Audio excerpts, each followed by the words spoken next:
je peux en faire beaucoup pour rehausser la culture ici à Ottawa. Il y a une chose qu'on ne fait pas chez Shopify, mais nous sommes en train de discuter comment on peut faire plus de promotion sur les activités qui s'offrent aux gens lorsqu'ils emménagent ici.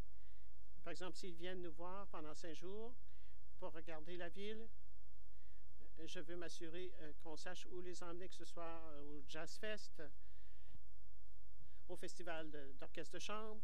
Nous voulons les emmener dans des endroits où on peut leur montrer ce que ce sera pour leur famille. Et lorsqu'ils emménagent ici, nous voulons nous assurer qu'ils aient accès à des événements culturels pour qu'ils finissent par y rester, ce qui est un élément clé. Bien sûr, faire de la promotion. Nous savons que nous pouvons contribuer. Nous avons une plateforme culturelle très importante sur les réseaux sociaux et nous continuons d'avoir des conversations avec Tourisme Ottawa. Il y a aussi le réseau de festivals. Donc, nous serions très ouverts à avoir plus de discussions sur le rôle que nous pouvons jouer dans cet espace. Oui, j'ai bien hâte de voir la stratégie sur la musique qui sera lancée en février pour parler des choses qu'on peut faire en musique, mais aussi dans les autres secteurs culturels. Si vous le permettez, vous n'avez peut-être pas le chiffre sous la main, mais il y a des organisations qui ont parlé à la ville des effets multiplicateurs des investissements municipaux.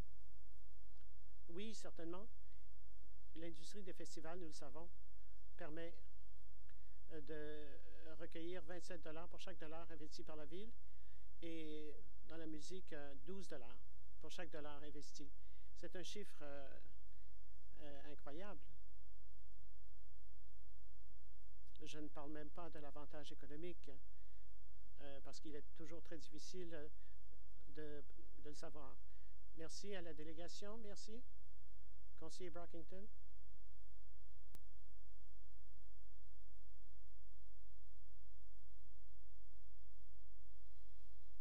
Merci pour votre présentation cet après-midi et pour le bon travail que vous faites. Dans le quartier River, nous avons 40 événements spéciaux et festivals chaque année.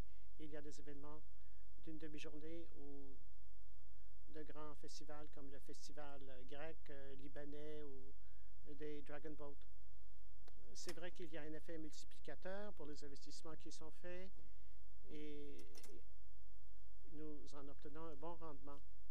Je n'étais pas là à FEDCO cette semaine, mais on a parlé d'une taxe sur les hôtels qui serait utilisée pour faire la promotion de la ville grâce aux hôtels et aux motels. Est-ce que vous avez eu des entretiens directs avec Tourisme Ottawa?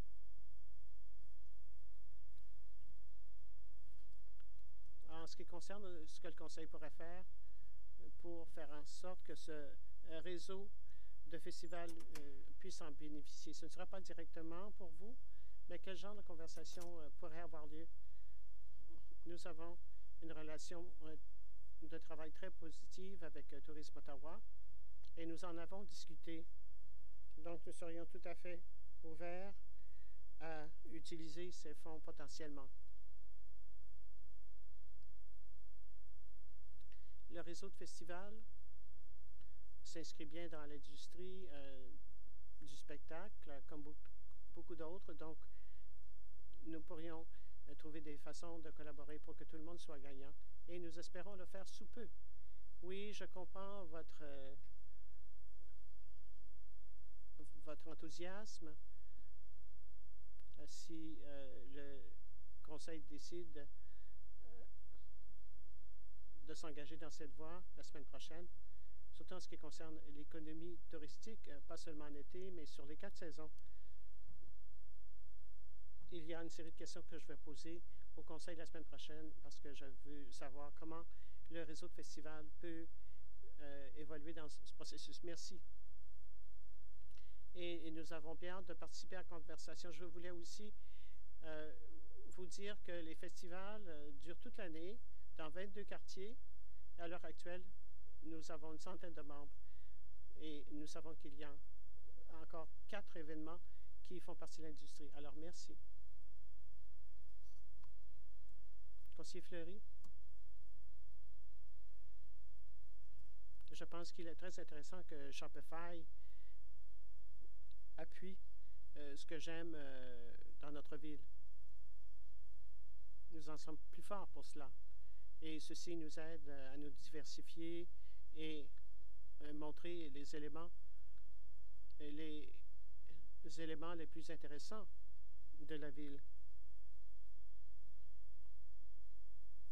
Caroline, vous et moi avons eu plusieurs discussions au fil des ans. Le plan des arts qui a été approuvé il y a quelques années s'est soldé par un succès. Il y a eu des lacunes au niveau des opérations dans certains cas. Et évidemment, cette année, ça a été une très bonne année. Et j'aimerais vous remercier, vous féliciter pour votre travail.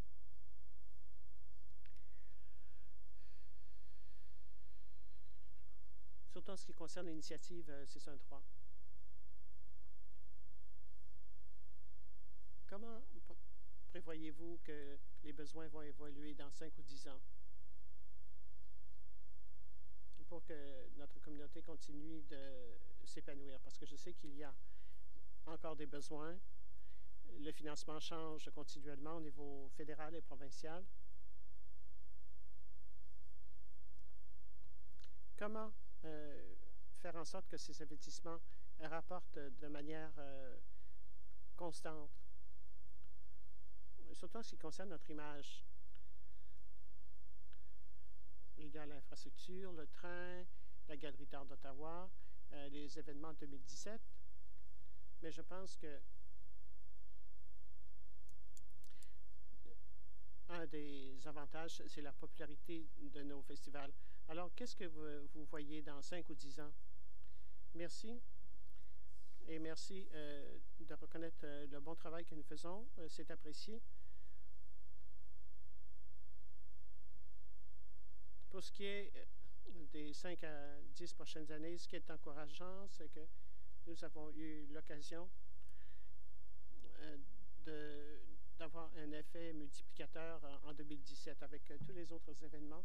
Et nos partenariats sont tellement importants parce qu'il faut voir comment nous pouvons le faire ici avec le tourisme. La chose la plus importante au niveau municipal, et nous en avons parlé dans délégation précédente, parce que nous savons que c'est là que tout commence. Il faut s'assurer de faire en sorte que cela se produise au niveau fédéral et provincial. Simon Gros du Conseil des arts d'Ottawa a reconnu que tout commence au niveau municipal. Le réseau de festivals d'Ottawa a 21 ans et il prend de l'ampleur depuis des années. Et nous pouvons ainsi collaborer avec d'autres réseaux. J'ai parlé du ratio de 27 pour 1 $. Nous pouvons en faire plus, mais il faut commencer ici au niveau municipal. Nous pouvons tellement contribuer à la qualité de la vie ici à Ottawa, nous le savons. Et le tourisme est d'une importance critique pour nous. Et nous pouvons contribuer à notre ville qui est si vibrante. Notre bilan, je pense, se passe d'explication. Merci. Petit élément supplémentaire au niveau des questions. Je pense à souligner aussi, c'est en tant que capitale, en tant que ville, on a certainement une responsabilité d'être équitable et d'être accueillant. Puis je pense que la diversité des festivals, autant culturels, linguistiques, de l'approche, contribue aussi à cette ouverture que l'on souhaite tant en tant que communauté. Alors c'est plus un commentaire, mais simplement pour réaffirmer que c'est plus qu'une force économique, c'est plus que simplement l'élément culturel, mais c'est aussi une forme d'ouverture sur le monde que l'on offre à travers la gamme de festivals que l'organisme offre. Merci. Merci. Thank you. Councillor Egley. Thank you very much, Madam Chair. Conseiller Egli?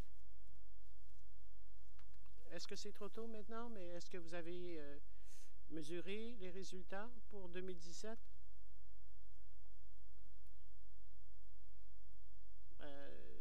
Les événements ne sont pas tous terminés, mais nous sommes quand même en décembre.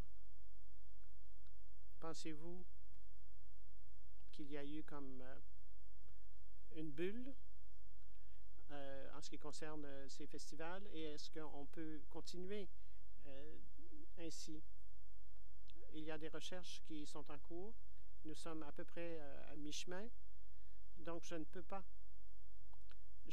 pas faire de commentaires avant d'avoir les résultats de ces recherches. J'ai entendu des choses positives, mais aussi négatives. Donc, je vais volontiers présenter ces données au comité une fois que les recherches seront terminées. D'accord? Ce serait très bien.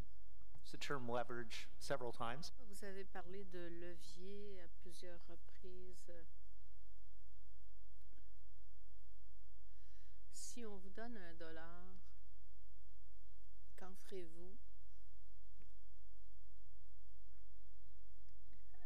par rapport à vos partenaires fédéral et provincial? Donc, ça vous donnera plus d'argent, mais, eh bien, comme je ne suis pas en charge d'un festival, je ne peux pas parler pour les festivals, mais en tout cas, je peux vous dire que les données de la ville, on travaille de près avec M. Chénier, démontrent que pour chaque dollar, nous trouvons 27 $ de plus. Alors, c'est ce que nous pouvons livrer. Et maintenant, au sujet de notre financement, on sait que 55% des recettes de notre industrie vient de la vente de billets, 23% de commandites et 13% environ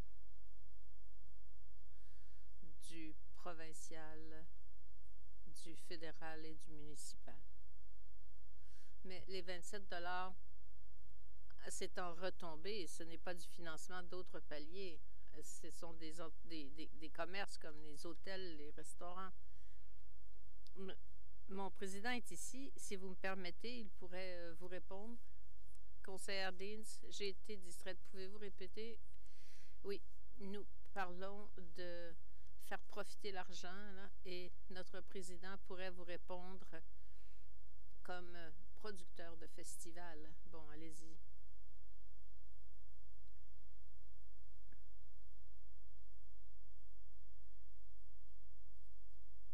Bon, en réponse à la question, pour ce qui est de l'effet de levier, le soutien d'organisations nationales, notamment comme le Conseil des arts du Canada et les organismes nationaux comme Patrimoine canadien, Tourisme Ontario, le Conseil des arts de l'Ontario, sont tous directement liés au soutien municipal. Alors, pour toute demande de financement pour un festival, la première chose qu'on vous demande, c'est combien la Ville investit. Et la décision de la province et du fédéral repose là-dessus. Donc, il y a donc un effet ricochet immédiat. Plus on peut démontrer en financement municipal pour chaque festival, plus la province et le fédéral contribuera aussi. Donc, les dollars de la Ville peuvent rapporter de 3 à 5 fois. Bon, c'est ce que je cherchais justement. Merci. Merci, conseiller Egley. Merci à tous. On passe donc à Linda Geffen et Joyce Halliday du Centre communautaire de santé Sandy Hill, suivi de Mike Pindus.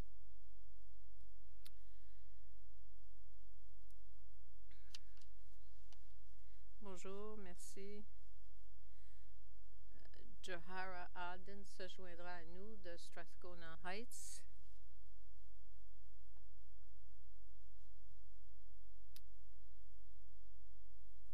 J'avais des diapos.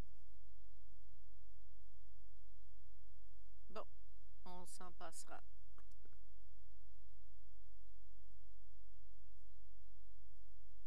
Aussi bien commencer, alors.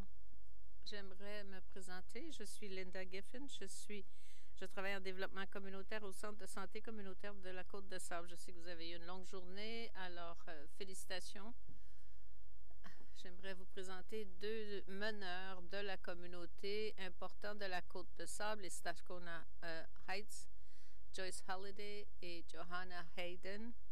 Alors, Joyce va vous parler de logements abordables. Non? Merci, Madame la Présidente.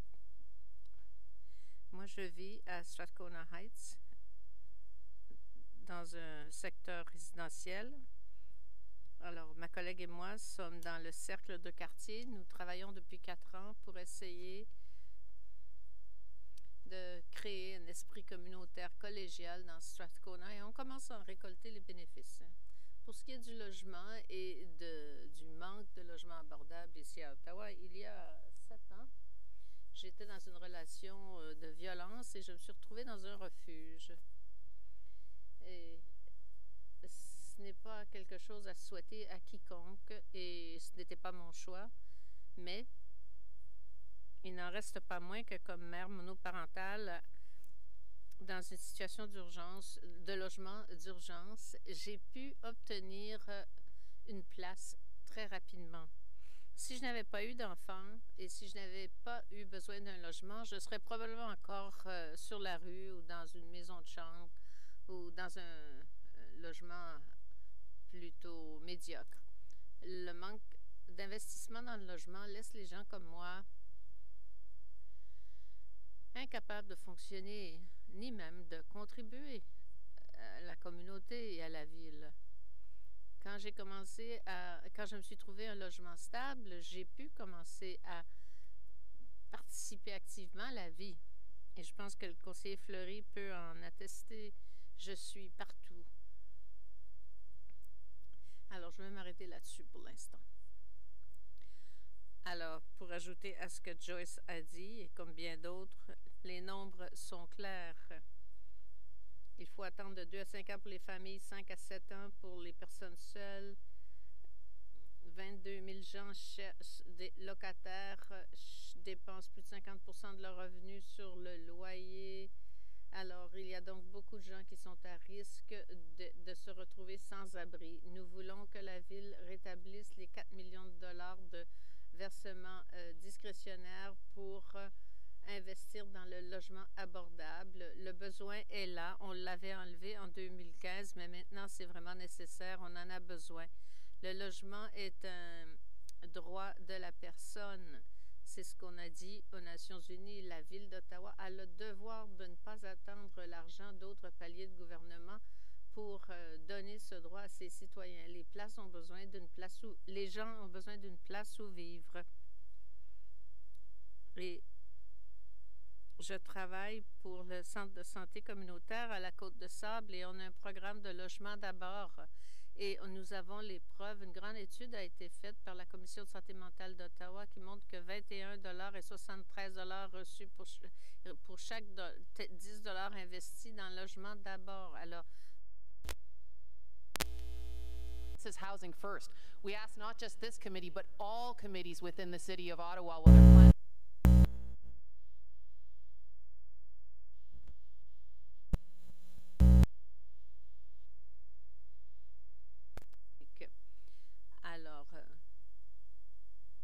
Alors, voilà, la preuve est là.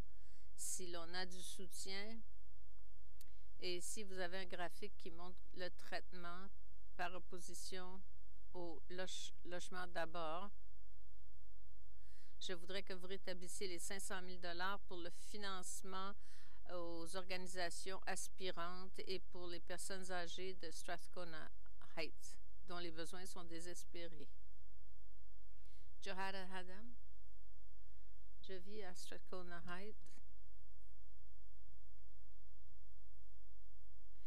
Il y a plusieurs personnes qui ne parlent pas les langues officielles.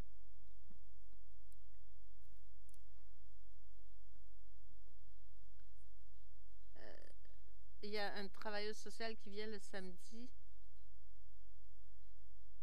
mais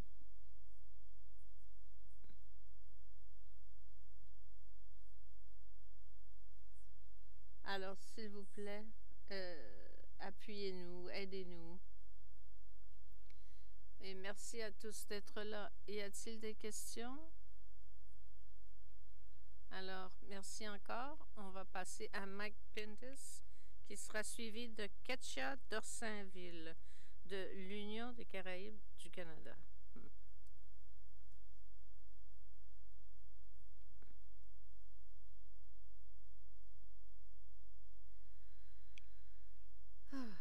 Oups.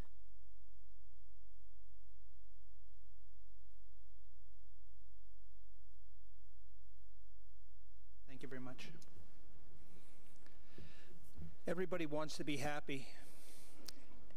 Tout le monde veut être heureux. Tout le monde ici voudrait bien être heureux et pourrait être plus heureux avec de l'argent. Tout le monde qui a parlé veut de l'argent et je suis certain que le comité voudrait bien donner de l'argent. Le comité peut créer plus de financement, celui-ci comme d'autres, grâce à une prise de décision plus éclairée. Alors, je vais expliquer ça en revenant à une préoccupation soulevée par le conseiller Brockington au sujet du remplacement du gazon à l'extérieur de l'hôtel de ville. Le personnel municipal a fait un rapport au comité et a offert une solution de rechange à la tourbe. L'alternative était moins coûteuse que ce qu'ils font maintenant en remplaçant le gazon. Dans un extrait du rapport, on dit que ce que la Ville recommande, c'est d'aller de l'avant avec l'entretien habituel, qu'il explorera l'utilisation des budgets de l'entretien, le budget de 2018, pour voir s'il ne pourrait pas paver, ce qui est la solution moins coûteuse, mais moins écologique. Alors, en juillet, j'ai envoyé une analyse de rationalisation que j'ai préparée. Je faisais cela pour le gouvernement fédéral après. J'ai envoyé ça à tous les conseillers et conseillères pour démontrer que la solution de la Ville n'est pas la meilleure solution. J'ai offert 13 options qui étaient préférables. Je suis contente que le conseiller DeRose soit là parce que je sais qu'il a une bonne tête sur les épaules et qu'il est bon en affaires. Alors, j'ai créé, et ça n'a pas pris beaucoup de temps. Et si vous n'avez qu'un petit sommaire, mais j'ai 13 normes d'industrie ici pour les revêtements de sol. Et j'ai évalué leur valeur et j'ai fait également une notation qualitative de chaque option. Côté qualitatif, il y a des gens qui disent que les analyses de rationalisation ne portent que sur l'argent. Eh bien non. Voici certains des critères que j'ai utilisés. J'ai dit le revêtement devrait accueillir les automobiles comme les piétons. Il faudrait que ce soit écologique, donc perméable, qui absorbe l'eau. Et il faudrait que ce soit plaisant à l'œil. Et cela devrait compléter le parc de la Confédération, donc il devrait y avoir du vert. Alors, quand vous avez vu la partie qualitative, cela reposait sur ce critère. Donc, ce que j'ai fait, je ne m'attends pas à ce que vous lisiez tout cela. Donc, même pour chaque option, j'ai fait une analyse de 20 ans que la Ville n'a pas fait pour l'alternative proposée. Voici une meilleure vue. Donc, j'ai fait une analyse des coûts que la Ville ne fait pas sur 20 ans. Et j'ai utilisé des dollars constants, valeur du dollar selon le rendement du service. Et j'ai fait cela sur 20 ans. Et à partir de là, j'ai apposé une remise, un rabais, et le conseiller DeRose connaît cela. Quand on fait une évaluation des coûts à long terme, il faut ramener le tout à la valeur actuelle du dollar pour qu'on ne compare pas des pommes et des oranges. Et voici le résultat. On voit le statu quo, 463 000 $, c'est la première ligne. Les pierres, la pierre imbriquée, 338 000 $. Et j'ai regardé le gazon artificiel et finalement on a abouti aux deux qui sont surlignés, les grilles de plastique et les segments de béton. Alors, la Ville pourrait ainsi avoir un produit à peu près pour la moitié du prix. Alors, essentiellement, bon, je vais laisser cela à l'écran. Deux choses ici. D'abord, au niveau micro,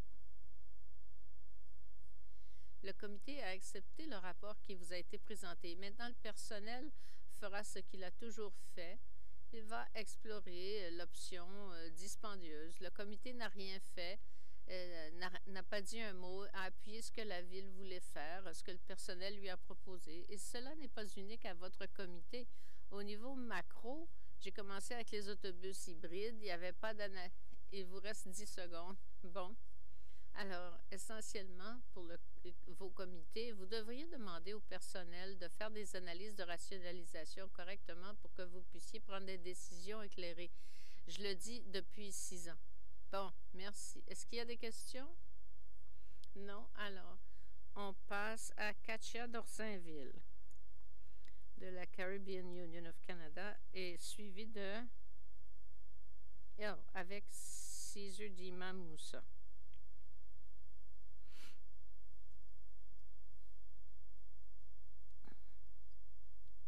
Vous avez 5 minutes. Bonjour.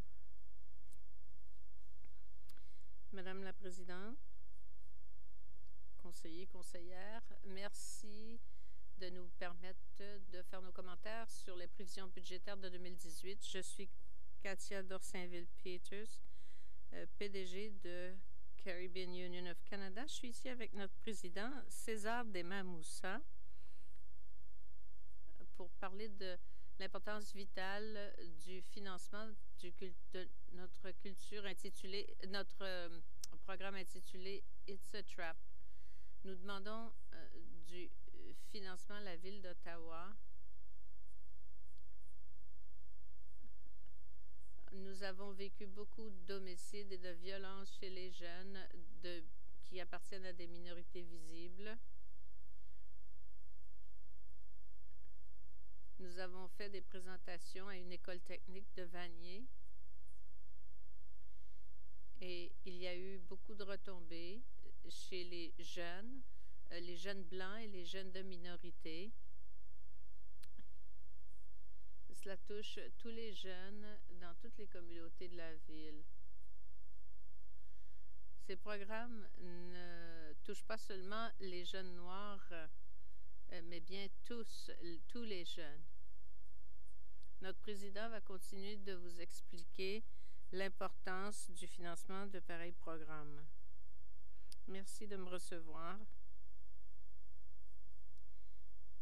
Avant tout, j'aimerais féliciter la Ville d'Ottawa et Prévention du crime Ottawa pour les efforts en vue de freiner l'augmentation d'homicides et de crimes chez les jeunes en 2016. La raison pour laquelle nous sommes ici, toutefois, ce n'est pas parce que la Caribbean Union of Canada a la panacée, mais elle travaille pour trouver des solutions. Bien d'autres organisations sont venues vous parler de leurs enjeux, comme le logement, et nous travaillons avec plusieurs de ces organisations. Et parmi les gens qui sont ici, je reconnais des gens avec qui on travaille aussi. Alors, il faut savoir que quand on parle de jeunes et de criminalité et de prévention du crime et d'intervention, il faut parler aussi de préservation des familles, parce qu'au niveau macro, il y a un rapport sur les Noirs à Ottawa, je pourrais aussi vous parler des Nations Unies, mais je dois parler maintenant des tirs qui ont eu lieu à Caldwell dans la communauté en plein jour, le 11e homicide de 2017 dans la ville d'Ottawa, qu'on qualifie trop souvent d'ennuyeuse, mais une ville que l'on doit reprendre. C'est pourquoi nous demandons 100 000 $. Ça paraît très élevé peut-être pour certains, mais d'après les statistiques, on dit nous demandons 100 000 $, nous, pour un programme pour avoir accès à toutes les écoles secondaires d'Ottawa, tous les conseils scolaires de district, pour sensibiliser tous les jeunes. Les sensibiliser, ce sera fait par des spécialistes. Le projet pilote que nous avons compte déjà un ancien jeune sans-abri, un homme noir qui a été incarcéré pendant 10 ans à cause de son passé dans les gangs et aussi sur le trafic de drogue, pour leur montrer aux jeunes les perspectives des choses qui pourraient arriver. Alors, l'une des grosses surprises qu'on a eues avec le projet pilote, c'est qu'il y a des jeunes blancs qui ont voulu s'impliquer. Pourquoi? Parce qu'en ce 21e siècle, l'Ottawa multiculturel compte des Blancs dont on parle trop souvent dans les journaux à cause des opioïdes, mais ils ont des amis blancs, des amis noirs d'Afrique, de Jamaïque, qui sont témoins de la destruction que l'on vit à cause du manque de programmes culturellement appropriés. C'est pour cela que nous sommes ici. C'est la raison pour laquelle nous demandons dans le budget de 2018 de la Ville d'Ottawa ce montant de 100 000 pour qu'on puisse mieux livrer la marchandise et vraiment avoir l'Ottawa que nous désirons. Et merci à vous. Exactement 5 minutes. Avez-vous des questions? Non? Alors, merci d'être là. Nous passons donc maintenant à Lorna Lemay de médiation communautaire, suivie de Meet Pamir.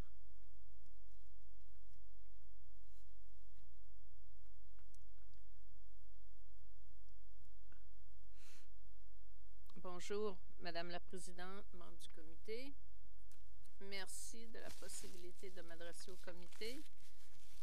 Je suis Lorna Lemay et je suis directrice du programme de médiation communautaire à Ottawa.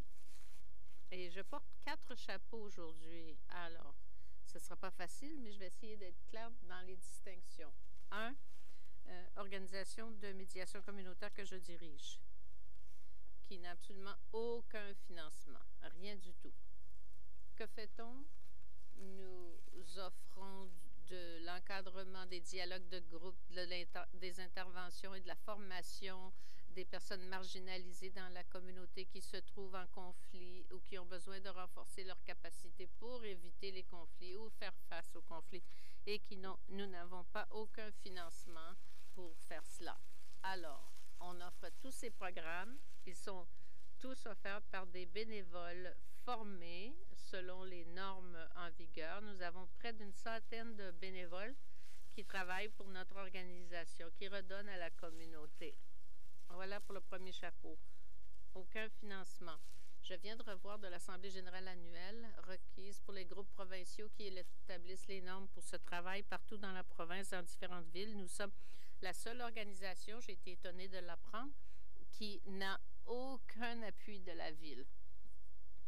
Toutes les autres organisations comparables reçoivent de l'argent de la ville.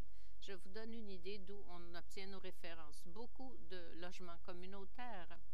Nous traitons dans bien des immeubles de logements communautaires. Nous allons faire du renforcement de capacité, aider les gens de la communauté à accepter l'inclusivité, accepter les conflits et à travailler ensemble comme communauté de façon positive. Donc, on fait cela avec le personnel de logement communautaire et tout le monde dans l'immeuble. En fait, on nous a même fait venir, on a reçu une demande du conseiller Leeper, justement, d'aller dans un immeuble pour faire du travail avec des jeunes. Donc, plusieurs conseillers ont communiqué avec nous pour les aider avec le dialogue communautaire sur des sujets particuliers. Donc, on fait beaucoup de ce travail. Et tout cela, c'est sur le dos de bénévoles qui travaillent gratuitement. Mon deuxième, c'est comme membre d'une organisation provinciale. Le troisième chapeau, c'est que nous avons lancé une coalition dans la ville qui s'appelle l'ORCC, la coalition restaurative d'Ottawa. Nous sommes maintenant 24 organisations dans ce groupe, des organisations locales qui renforcent les capacités à la base même, sur les lignes de front, que ce soit en justice réparatrice, en résolution de conflits, peu importe. C'est du travail que nous faisons à la base. Et nous nous sommes formés en coalition pour être certains de ne pas faire double emploi et pour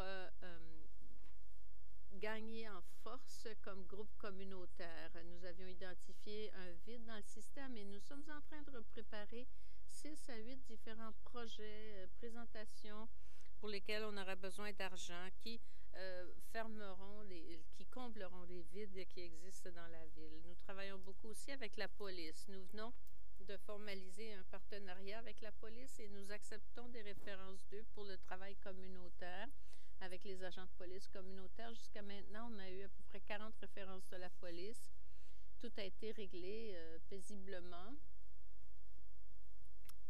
Et en janvier, ce travail commencera avec tous les agents de police de première ligne, pas seulement les agents communautaires, mais tous ceux de première ligne qui auront des nos cartes professionnelles dans leur poche et ils donc pourront nous confier des tâches.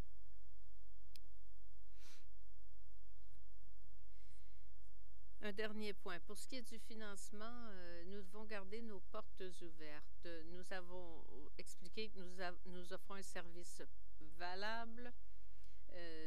Nous pouvons partager nos travaux ensemble. La valeur est là. Les besoins sont là. En coalition, nous pouvons donner plus de poids à nos voix, éviter le double emploi. Donc, le financement durable est important, mais aussi le financement par projet. Alors, on espère de l'aide sur les deux fronts. Merci beaucoup. Il y a des questions. Conseiller Eglay, merci. Pour revenir sur ce que vous avez dit avec le travail que vous faites avec la police. J'ai l'impression que ce que vous faites, c'est que vous regardez ce que la police fait et vous essayez de résoudre les choses différemment, ce qui, je suppose, accapare leurs ressources. Alors, est-ce que vous êtes rémunéré pour ça? Non. Ce n'est qu'une première étape ici du programme. Nous voulons simplement démontrer que nous avons différents processus, faire de l'orientation des agents et leur démontrer la valeur du travail qu'on peut faire. Il faudra qu'on demande de l'argent, sinon on ne pourra pas continuer ce travail. Surtout que maintenant, ça va s'appliquer à tous les agents de police de première ligne. Bon, c'est là où je voulais en venir. Alors, vous avez l'intention de faire une demande formelle à OPS pour cela? Oui.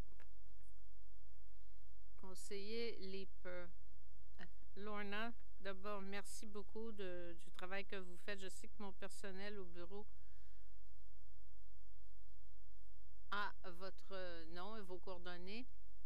Depuis combien de temps êtes-vous en opération? Eh bien, comme sous ce nom, depuis 4 ans. Là encore, on a toujours le problème d'argent, mais on existe en fait depuis plus de 10 ans, mais sous différents modèles. Et maintenant, nous avons un peu de place dans un bureau qu'on emprunte. Bon, je voulais comprendre un peu mieux votre situation, votre perspective de pérennité. Est-ce qu'il vous faut des fonds de la ville pour continuer de fonctionner? Depuis 4 ans, je pense que vous arrivez difficilement à boucler la boucle, mais eh bien, avec les références que nous avons, on ne pourra pas fonctionner encore longtemps. Si on sera chanceux de passer l'année prochaine. Alors, est-ce que vous êtes ici pour le moyen terme? Si vous parlez de financement durable, bien, nous avons un plan et je vous présenterai les détails. Il nous faudrait 2 ETP et les programmes de formation pour offrir les programmes qu'il faut pour offrir les services. Et ensuite, nous serions heureux d'avoir un financement par projet sous forme de subvention.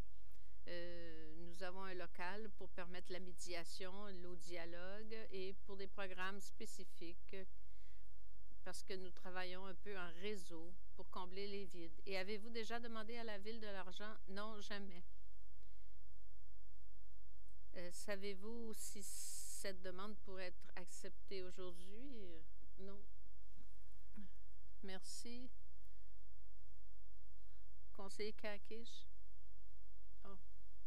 Just curious as to the sources of your funding now. Are they from grants from the Community Foundation or other sources that we've heard from some of the other groups? And why do you feel at this time that you need to come to the city? Is it because you're seeing more and more of your resources eating up? I know you're at St. Paul's, I think, in terms of your headquarters. Are you free in terms of the room that you have there? Yes. And I'm just wondering, again, in terms of the revenues or grants that you have coming in, where that's coming. And from what I understand, the mediators that you have are all volunteer-based. So if you can just talk a bit more about the operations aspect as well. Absolutely. So the support, the financial support that we have right now actually comes through the Canadian Institute for Conflict Resolution, part of it. They donate some money in terms of my position.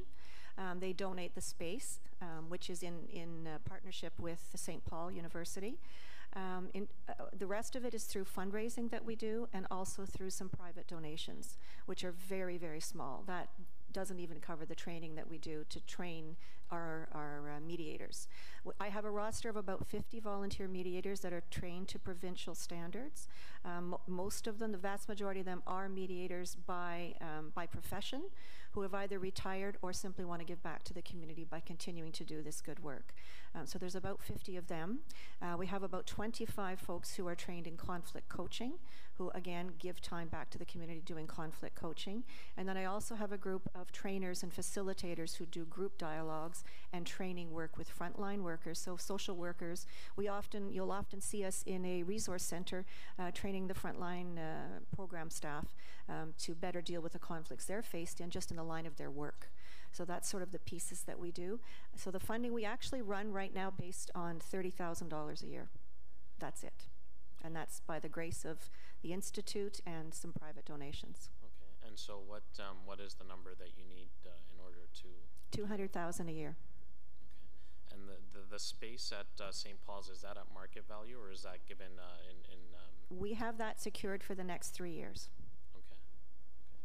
And in terms, you mentioned that you've sort of been there for 4 years, but 10 as well. Can you explain that, and can you explain how the numbers have either gone up or down over that last 10 years in terms of the demand? Yes.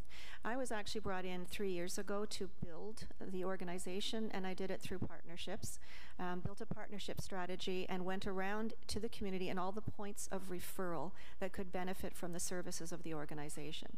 And this is where the partnership with Ottawa Police came, with Ottawa Community Housing, with bylaw services, with 211. So we've gone around and built these points of referral. With that, we have seen a 60% increase in calls coming in, and we've seen a 70% increase in completed successful mediations. When I first started, we had about 50 or 60 mediations a year. Now we're nearing the 200 mark. And that's just in mediations. That's not in workshops and training. Okay. Okay, thank you very much for that. You're welcome. I have passed your contact informations to people as well in the past, so thank you for the work that you're doing as well. You're welcome. Thank you. Any other questions? Seeing none, thank you for your presentation. Next, we will hear from Meet Pamir, followed by Kimberly Mann.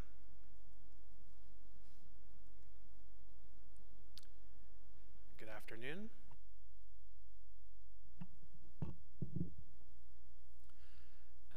Good afternoon, Chair. Good afternoon, councillors. My name is Mete Pamir. I'm a resident of Bayshore neighborhood, and I would like to share my thoughts with the committee today regarding how to increase access to healthy food in our city. I'm not here to represent an organization. I'll be speaking as a community volunteer and resident to share my growing concern for the absence of on-ramp funding for organizations that are not currently receiving funds from the city. I would urge the committee to be bold in putting forward a vision to support emergent organizations that offer multiple social and health benefits while they increase food access in our city. These observations are mainly anchored in Bayshore neighborhood. This is the community I've lived for the last 16 years.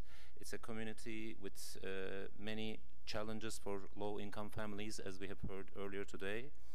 This is putting great pressure on access to affordable food. At the same time, the neighborhood has unique strengths of cultural diversity and high level of education. In a sense, the community reflects the rich potential of its residents, as well as the many ways in which social policies so far are failing our residents. While most of these policies are outside the scope of the city, to be fair, there is a lot that the city can do to facilitate progress in ways that will generate most positive outcomes with the least spending, such as in the area of increasing food access.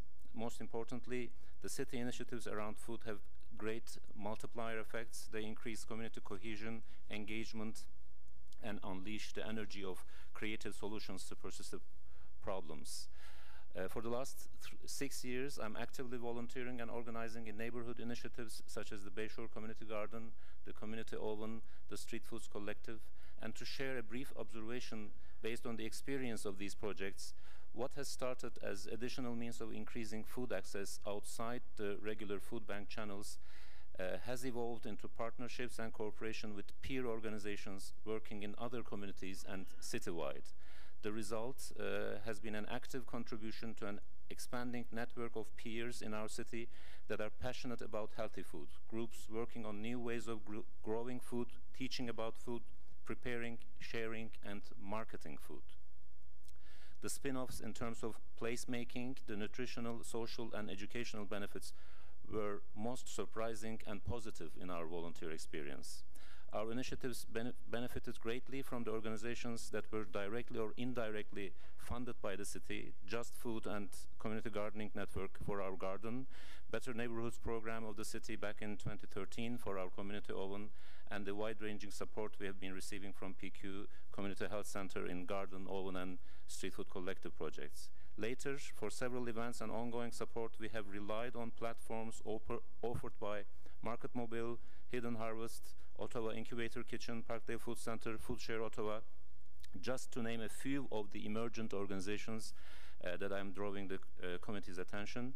This is the huge potential of these like-minded groups that I would like to speak today, and I'm speaking today.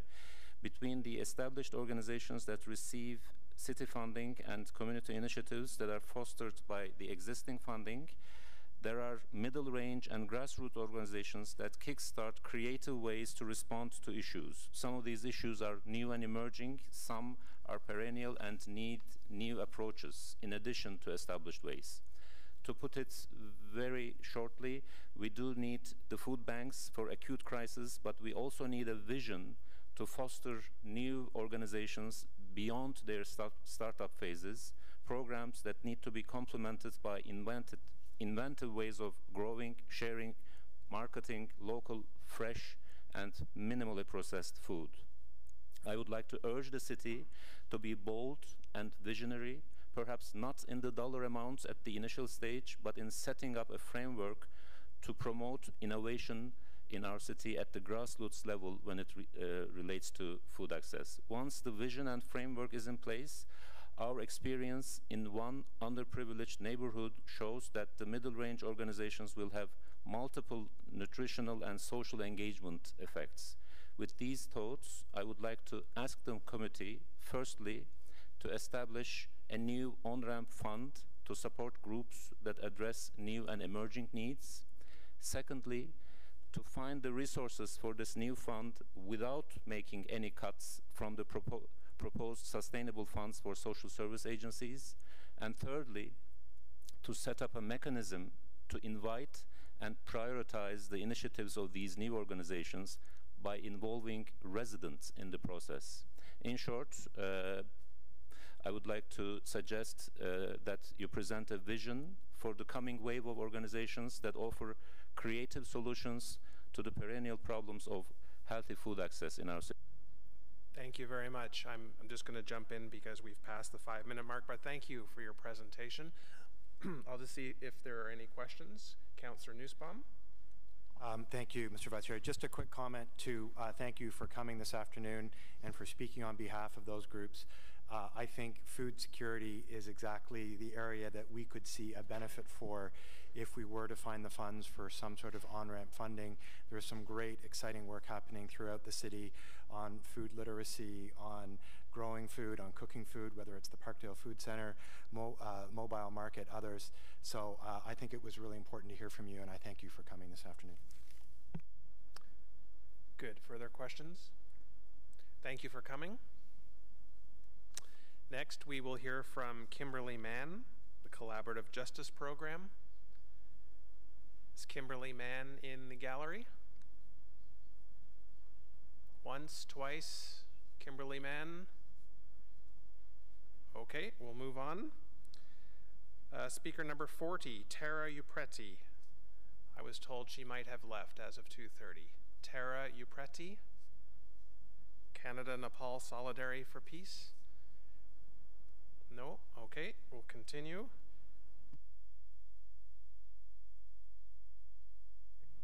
Next is Chloe de Rivière.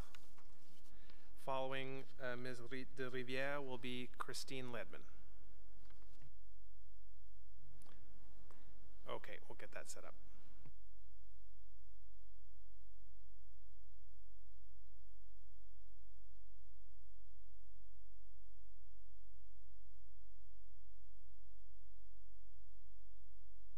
So welcome, bienvenue, you have 5 minutes. Perfect. I'm Chloé Desrivières-Poitevin, and Je suis doctorante à l'Université Carleton. Je travaille avec des collègues, avec une subvention du CRNSSG, et nous avons fait une étude de cas sur Hidden Harvest. Et nous avons étudié l'impact caché de leur travail à Ottawa. Jay Garlow and Katrina Six are the founders of Hidden Harvest, and one of the things that we found throughout our research with them is that they see profit of the profit generated by Hidden Harvest, so any funds generated by the organization, as a means to an end, and this end is to ensure social good. So profits are redistributed throughout the community, and currently they're a ways away from achieving profitability, but they nevertheless distribute the bounties reaped from the harvest throughout the community in a number of ways. So firstly, this would be community building. So harvests are not only an opportunity for people to access free fruits and nuts, and also help to collect fresh, nutritious foods for local food agencies. So harvests are also community building events in which people from particular geographic areas come together to learn, collect, and appreciate local foods. Equally, harvests provide educational opportunities in which volunteers learn about and come to appreciate trees and urban ecosystems. So they're also reconnecting with their natural environment. Hidden Harvest further aims to develop knowledge by offering a slew of food skills workshops where people can learn how to use and preserve the foods that they gather. In these ways, Hidden Harvest aligns itself with principles of food sovereignty, so even beyond food security and community food security, by providing meaningful connections to food, increasing the social, cultural, economic, and food value of urban ecologies, and increasing people's control over their food systems. So it is a multi-pronged approach to food issues. So they're not just about collecting and redistributing food, but they're also about educating and developing the community around this. So here, food is not just a means to an end, it's a part of the solution. So there are a number of challenges, the first of which is securing annual funding to support their harvests. So like many social enterprises, Hidden Harvest faces struggles in assuring funding to support their operating costs and to grow and to be able to harvest all the trees that they've been able to map throughout the city. Despite these challenges, Hidden Harvest is an incredibly innovative and creative enterprise, and this is allowing them to develop and grow despite their funding challenges. For instance, their tech-savvy approach to harvest lowers their operating costs and has allowed them to create a harvest-centered social network of sorts. And in harnessing this creativity, there are a number of opportunities to ensure the continued success and growth of Hidden Harvest. They use social and visual media to enhance their partnerships with other urban harvest organizations and to help grow through their sharing knowledge and key lessons on operations, organization, and funding. So our project at the moment, we're looking at some of the wider benefits of Hidden Harvest. So we see them as an example of a community economy, which is, to briefly describe it, a more than capitalist economy. So looking beyond profit and economic value towards social good. So this idea of sharing profit and profit as the social good again.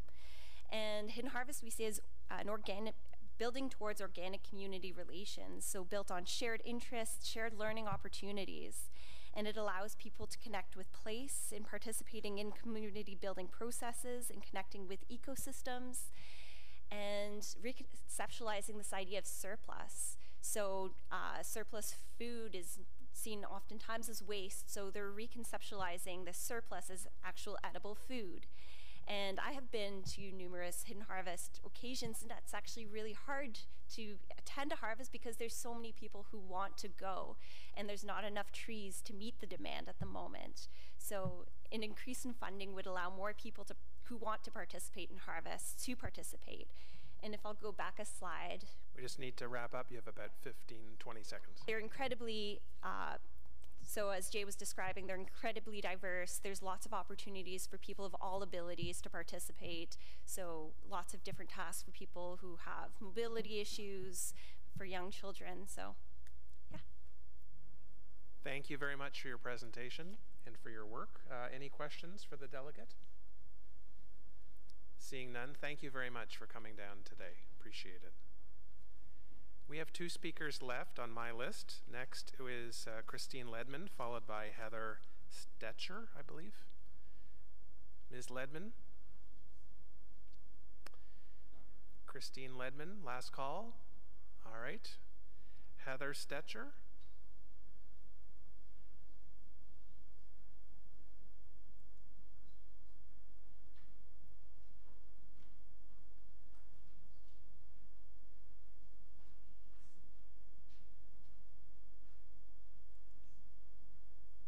Good afternoon to you.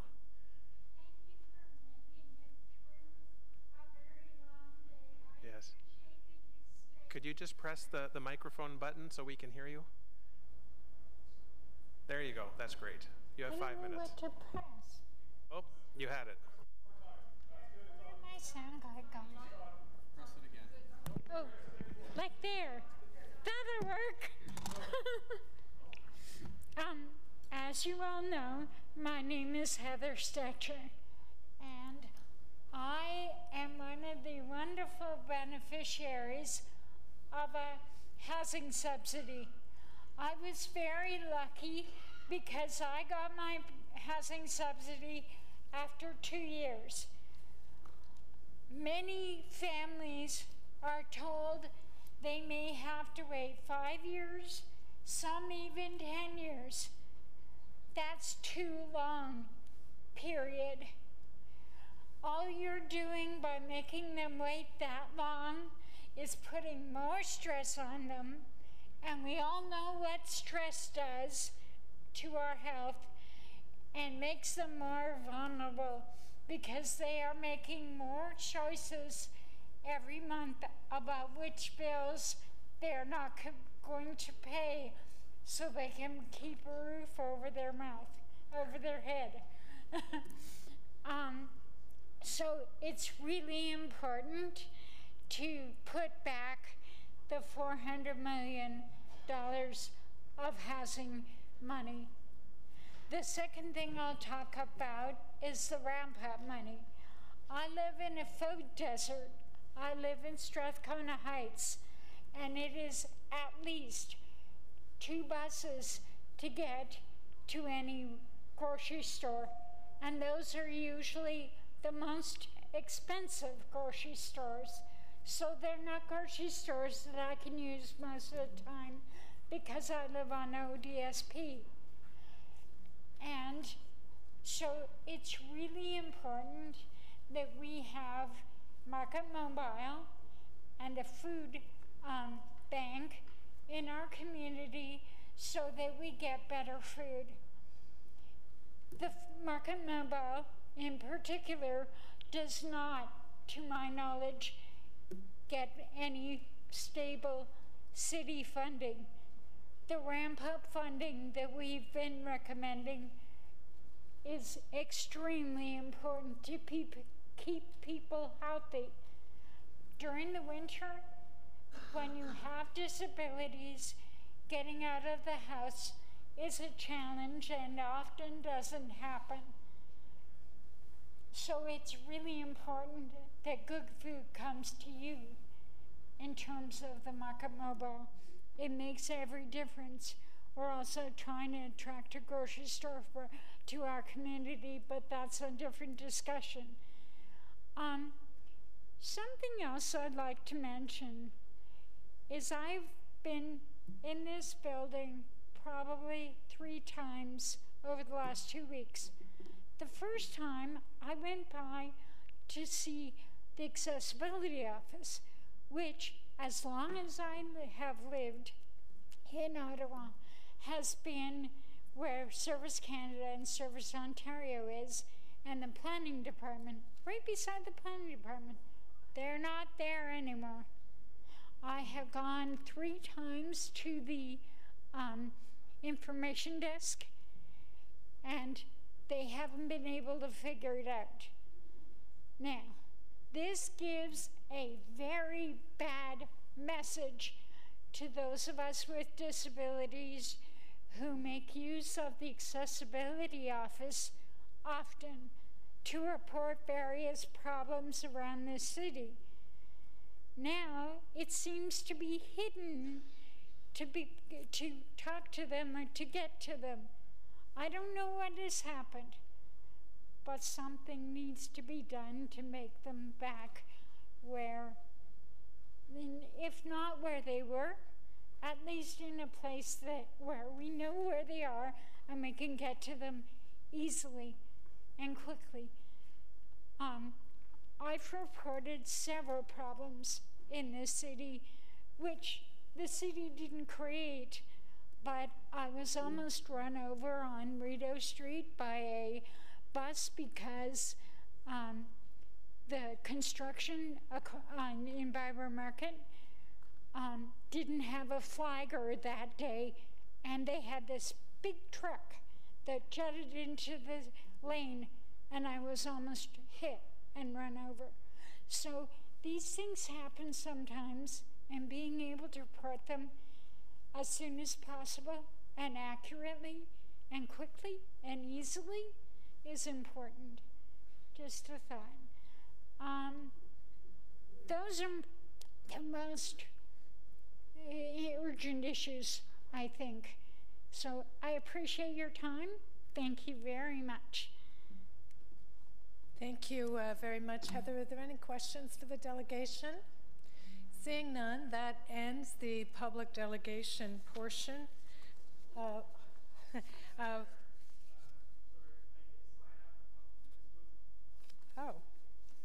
We never got it, but come on up, Trevor. I'll give you the last word. You too? Okay, so we will take you next, but we don't have it. Oh, is there nobody out there? No. Okay, we'll take care of that administrative issue. I think it's because of lack of staff.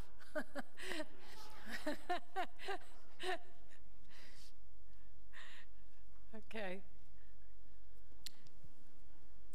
Good afternoon. Thank you, Madam Chair. So very quickly, it's my understanding that the City of Ottawa used to have a housing policy planner. I don't know that person's name, but apparently he retired 4 years ago. And since that time, his position has not been replaced. I assume if he were to be replaced, it would be related to this budget for your department. We want to argue strongly in favor of the idea that someone needs to take the lead here at City Hall on ensuring that transit-oriented developments prioritize social housing in the City of Ottawa. Otherwise, we're going to see a situation where the property values around the light rail transit stations rapidly increase. They are already rising. And we're going to see gentrification and urban displacement of some of our most vulnerable citizens. And so I just wanted to quickly ask Madam Chair and the members of this committee if something could be done to see within existing budgets if someone on staff could be assigned to take a leadership role on this subject, to break down silos between the planning department, the transportation department, and those folks here at City Hall who deal with social housing, and try to make some real leadership on this issue, because we do know there's more capital funding available now for building more social housing, and it would really be great if that could be prioritized to be built in close proximity to the light rail transit station, because we know the city's taking on considerable debt to build that new light rail system, which is wonderful, but how is the community going to benefit from that system? And we really want to ensure that we're not seeing situations where people are facing urban displacement. So that's what I'm asking for. I don't think it would require new money. Maybe people could do it within their existing envelopes and just assign a point person. We need someone in the leadership role to do that and to make it a priority. Thank you. Well, thank you very much, Mr. Hache. And I have to say I agree with you. I actually raised this at a committee last week that through the whole Salvation Army exercise, it became apparent to me that one of the staff positions we don't have in this corporation anymore is the social planner. And clearly that's something that we would all benefit from. So thank you for raising that with us today. Are there any questions? Seeing none, the next two speakers are on childcare, and since I've declared a conflict on childcare, I'm going to turn the chair over to Vice Chair Brockington. Nope.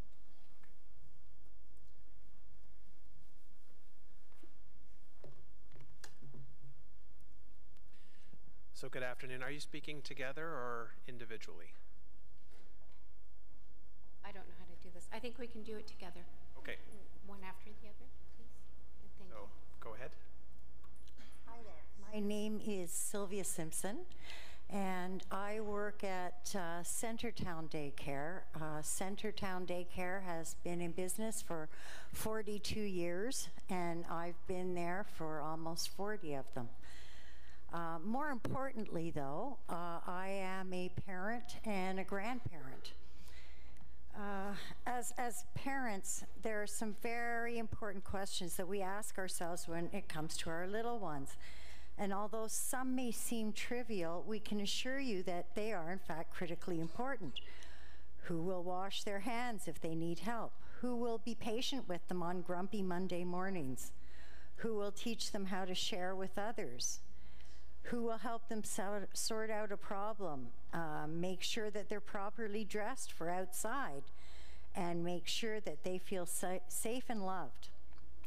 Or more importantly, who can step in and do our most important job while we're away working?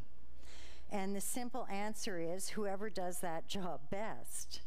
Without a doubt, our children are going to be the single greatest investment of our lives, and we want them to have the greatest opportunities out there, and why shouldn't we? Unfortunately, when it comes to their education and care, we cannot bear this cost alone. We can't bear this cost alone because we're not talking about one individual that takes care of our children while we're away. We're talking about an entire team. A team of working individuals that are available to us Monday through Friday and no less than 10 hours a day. My name is Carla Tomlinson. I'm a longtime child care educator at Wellington Child Care Center down the street from here. I'm speaking on behalf of obviously the center I belong to, as well as the parents and the community that access the center. Since the freeze of subsidy spaces in 2016, our center has really felt the impact. Most of the families that we service come come from a marginalized sector and definitely require those subsidies. When the subsidies became unfrozen, which was, it went from September of 2016 to the end of March 2017, we weren't seeing a rejuvenation of families being allowed to attend our centers. When we started speaking to these families, the information that was shared was that, you know, they were given the permission to come and look at our centers, but if they wanted a subsidized space, they needed to go to a city-run municipal center only, and that's where their subsidy would be fulfilled. The impact to all of the centers in the downtown core has been quite strong. Centers have had to lay off staff, and many families, the worst part of it is that families are not able to access these empty spaces because the city is not offering up subsidies for them to go to work and school. So that's why we're here today. And we really want to speak on behalf of our communities. We've been in the downtown core for over 40 years. Both of us have been in the service for over 35, and we do not want to see these services go away. And we thank you so much for your time and allowing us here at the end. Thank you. Well, let me thank you as well. Thank you for your presentation. I'll just see if there are any questions for you. Councillor McKinney. Thank you, Vice Chair, and thank you for coming out. We will be asking staff to respond to some of the very valid concerns that you've raised, and we've heard them for months now, and from more than one center. So we will be asking staff to respond to some of the issues that you've raised. Thank you. Thanks for coming out. Thank you. Thank you again. Has anyone signed up who has not yet had an opportunity to speak at the committee today? Anyone? Okay. So I declare that portion of this meeting now complete, and I'll turn the chair back over to Chair Deans.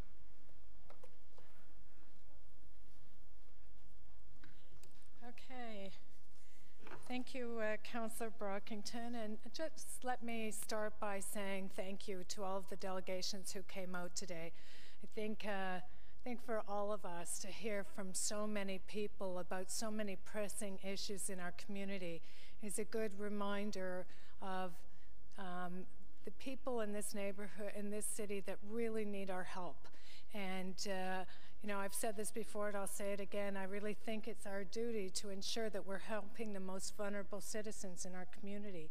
And I think we had a very strong demonstration today of the need that exists in the community, and I think that we really need to find ways to help. And we certainly heard plenty about whatever you want to call it, on-ramp funding, project funding, the needs of so many organizations that have been kept out of a funding stream in the city for a long time, and that you know, really can't wait any longer. And as much as I know that there's to be a social services review next year, it doesn't address the immediate need. And I really feel between now and council, we need to find a way to address that need. And when you have an organization like the Social Planning Council coming and offering to match our funding, I felt like we were in the Dragon's Den. It's like, I'll take that deal, because we need the help. We need to find a way to get this done. I pitched this as the chair of this committee. I pitched it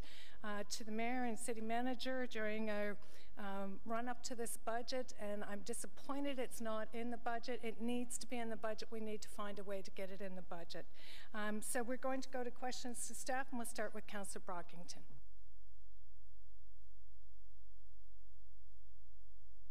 Thank you, Madam Chair, and again, thank you to our treasurer and assistant treasurer, finance staff, all general managers for their efforts to get this budget before us, and for the members of the community who have come out today to share their thoughts and concerns with us, and for other members who have participated in other committee meetings.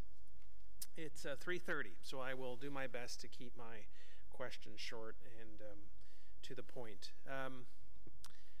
I wanted to, just like every committee, Madam Chair, my questions are going to be touching upon a number of of areas under this committee's portfolio. So I'll start with paramedics, and I'd like to talk about what is being proposed in this budget as far as the addition of FTEs, a net increase in 2018. There have been investments within the last year to address the shortage of FTEs that the city has had, and to respond to particularly the response times that had fallen. And so I asked the general manager, through you, Madam Chair, the FTEs that are being incorporated into the budget, I think we can agree are necessary. What is the GM's thoughts on whether this is sufficient? Is the number that has been proposed by staff the number because that's what we can afford, or is the number being proposed by staff the actual number that will get us to the equilibrium that we need as a city to provide emergency services to our residents? Chair, I'll ask Chief Cassidy to come up and maybe also add some comments if he wishes. But as the councillor indicated, we had fallen behind. This committee worked with us to look at the challenges we had, and in a very short period now, we'll have added, if these 14 are added to the complement, added 50 overall in this term of council, and 10 vehicles. What I can tell you, and I'll let Chief Cassidy talk more in detail if you wish, as he indicated, we have now gotten back on track. We are now meeting the standard that this committee and council approved of 8-minute response at the 75th percentile for all CTAS 1, or the most critical calls. We've met that. We're now there with the resources that have been added. The analysis that we have of the growth of this year and likely the growth of next half year, the additional 14 will maintain us there. So I'm comfortable that the standard that you've set for us, we've now caught up, and the additional 14 will ensure that for the rest of this year's growth and next year's growth, until those additional 14 are on, we'll maintain that. And you believe there's a direct correlation between the added number of FTEs and better response times. It's not because the weather's been better, because the construction maybe from one year to another. I tend to agree with you, but I want to make sure after only analyzing 6 to 9 months that we have enough time to make that conclusion. But you're fairly confident going into 2018 that we are at where we need to be at. I am, Chair, and those issues that you indicate, whether it's weather, whether it's construction, and one you did mention, the very busy and challenging year from an emergency response capability of our 2017 activities that also added to that, were also included in that. But I'll turn over to Chief Cassidy if he has any additional comments he'd like to add. Thank you, Mr. Monte. Good afternoon. I don't have a lot to add to that. The statistics that are gathered are on a macro level. They are, we think, sufficient to make those determinations. They're over months and various seasons. So I'd echo the assessment by the GM. Thank you. Madam Chair, through you to the GM of Parks and Recreation, we heard a delegation today from Gotta Go to talk about the benefits, quality of life benefits of having accessible washrooms, not only at transit stations, but in some of our more neighborhood parks. Could I just hear a response from staff? Is there a plan to try and incorporate more accessible washrooms, particularly in our green spaces next year? Chair, yes, there is. The city currently rents out every summer and installs about 100 portable toilets in parks across the city. About half of those are done directly by the city, and then the other half primarily through sports organizations, much like the Gotta Go group we're suggesting. And we do offer that service to all of our sports leagues, so they have the ability to contract through us, through one provider, to have units installed at their sites. Through discussions when this request came in earlier this year, we did agree that we would look at adding an incremental 10 units across the city, and we're going to look at a combination where they're most needed, but primarily where Gotta Go has identified sports fields as well as splash pads. And we're also going to look at an application through our older adult plan for funding to see if we can do 10 more at areas that are of particular high occupancy for older adults. And that is an application process that we submit several projects to, but we see this as another way to possibly add units in areas that are high need. Excellent, thank you. Still with your portfolio, the budget outlines money for a needs assessment of the highly antiquated and much needed to be renovated or rebuilt pavilion at Mooney's Bay. Can you assure me that that assessment will actually occur in 2018? Chair, yes, it is our intent to move on that this year. Most of our other work at Mooney's Bay has progressed well now, so I think it is time to tackle this. Our planning manager has now allocated work for the coming year, and that is definitely on our work plan for next year. Good, good. Community will be very happy to be engaged in that process. If I could move over to bylaw in particular, Mr. DeMonte, with the pending legalization of marijuana at or around July 1st next year, what will bylaw's role be with respect to shops which are not authorized or legal to sell? We, the city, have had challenges in addressing the illegal pot shops that exist now. There's a little chicken and egg, whether it's bylaw issue versus police issue. Certainly criminal code issues come into play, but is there any role for bylaw to play once this becomes legal, but we have outlets which are not legal, the legalized entities to sell the product? Chair, the Vice Chair's question is apropos. As this committee knows, the senior levels of government, both the federal and provincial government, now are starting to let us know, and we're starting to see the legislation as to where they're going with this. The government of Ontario is doing a Crown corporation like an LCBO, and they'll be set up. So fundamentally, that'll go through the normal planning process. We're going to be consulted. The city has set up the city manager asked actually me to lead a task force of city staff, and we've had several meetings as we're starting to analyze what those senior levels of government have started drafting as far as legislation. Directly to your question, and I'll turn it over to the bylaw director as well too for his comment if he wishes, but in simple terms, what will be legal, it'll be the Crown Corporation set up by the province of Ontario, and we'll be chatting of where that'll be set up as they roll this out. The other thing that you'll be seeing is one will be able to get home delivery too through the official process. There will be no other legal entity that will exist, and our understanding is both the federal and provincial government are giving police services more tools, although they have several right now under the criminal code, to close the ones you're referring to, the illegal ones.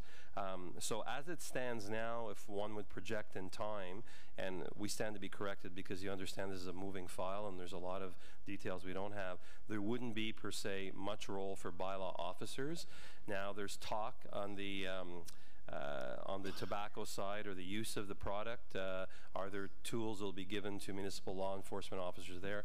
And I'll let Roger talk about that, but that's kind of like smoking bylaws and all that are being harmonized as well too. So Roger, maybe you can add some comment on that. Yes, Chair. The only thing I can add, I guess, is about the GM DeMonte has mentioned is the smoke-free bylaw. So our smoke-free bylaw currently would prohibit the use of marijuana in parks. I guess the question really is what legal authority will be given to regulate the common areas of apartment buildings and office buildings and things like that. So that's yet to be determined.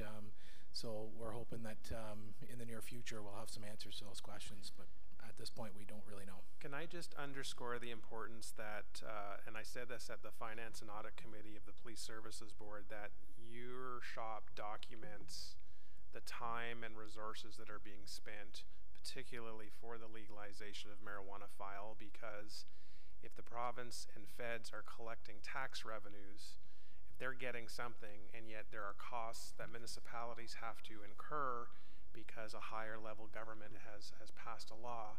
We need to make a strong case and document what those costs are to our taxpayers so we can try and recoup some of that. Chair, if I may encourage you, that is part of the work that staff are doing, and collectively the municipalities through the Federation of Canadian Municipalities are also documenting that at a national level to be able to make representations to the federal government, obviously, but we are doing that in concert with all our municipal colleagues, and particularly the finance team. So that is being undertaken as we speak too. And again, it's kind of a moving file, so a lot of this is, there's still not complete clarity, but we are assuring that we are documenting what we think some of our perceived costs may be. Just my final question for now, Madam Chair, is on the same theme, but it's regarding the Syrian refugees that Ottawa welcomed over a year ago, and that is some of the major service providers in my ward who continue to provide services to some of our new residents of the city have indicated that the social needs, the medical and social needs that some of these refugees carry are much greater than what were expected, and that these agencies are now having to invest more resources with these refugees than expected. And so I'd like to ask, are these costs associated with the refugees in particular, there's net increases to those costs than what were previously budgeted? Are we, again, is there any capacity to document these and say to the federal government, as much as we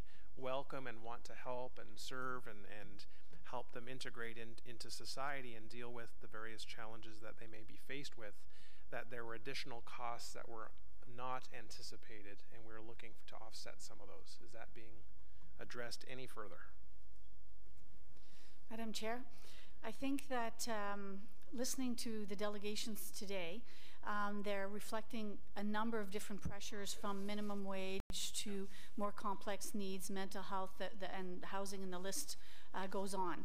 I think that as part of the review, we can certainly try to identify what different pressures have been contributing to the needs in the community, and if there's any opportunity that as a result of that analysis reflects that there's another opportunity to engage another level of government in a very concrete way in terms of what we're finding in terms of the needs of the City of Ottawa, we can certainly do that. Okay, good. Okay, Madam Chair, for now I'll leave it there and listen to colleagues. Thank you, Councillor Brockington. Conseiller Fleury. Donc, je vais débuter avec mes questions au niveau des Monsieur Dumonté. Au niveau des paramédics, on a une augmentation de 4,6 millions de dollars. Puis moi, je croyais que pour chaque investissement d'$1 au niveau des paramédics, on payait 50% du frais que la province nous redevait. Donc, j'aurais assumé que le montant aurait été plus élevé que le 2 millions d'augmentation dans le budget. Pouvez-vous éclaircir? Oui, Madame la Présidente, le conseiller identifie effectivement dans ce dossier, on a 50% de la province l'année supplémentaire. Donc, les investissements que vous avez faits l'année passée, on voit dans le budget 50% de ce qu'on a dépensé est rajouté par le ministère. Cette année, vous allez rajouter, si vous approuvez le budget, vous allez rajouter 14 nouveaux paramédics. Pour cette année, pour le 6 mois, vous allez payer 100% de ce coût-là. Et l'année prochaine, le ministère va rajouter leurs 50 sous. Et c'est simplement parce que nos années financières ne sont pas identiques avec la province. Donc, on a une année financière calendrier et la province a une année financière qui passe de mars à avril. Donc, c'est pour ça l'ajustement. Et c'est le standard. Fait qu'au bout de la ligne, l'ensemble des investissements que vous allez faire, 50% est payé par le gouvernement de l'Ontario également. OK. Vous avez soulevé un des systèmes, les 14 paramédics qui sont planifiés à travers ces investissements-ci. Le plan, c'est qu'ils soient effectifs dès à partir du 1er juillet? Oui, normalement, notre objectif, comme vous le savez, ces gens-là, ce sont des gradués du programme du collège et ils vont, lorsqu'ils graduent au printemps, au mois de juin, normalement, notre processus est terminé, les gens sont embauchés et ça fait environ 1 mois pour les intégrer à l'intérieur de la corporation, nos procédures, nos politiques, etc. Et par la suite, le 1er juillet, sont sur la route en train de fonctionner sur le territoire. D'ici là, par exemple, en tant que conseil, on maintient les standards, le pourcentage qu'on s'était fixé?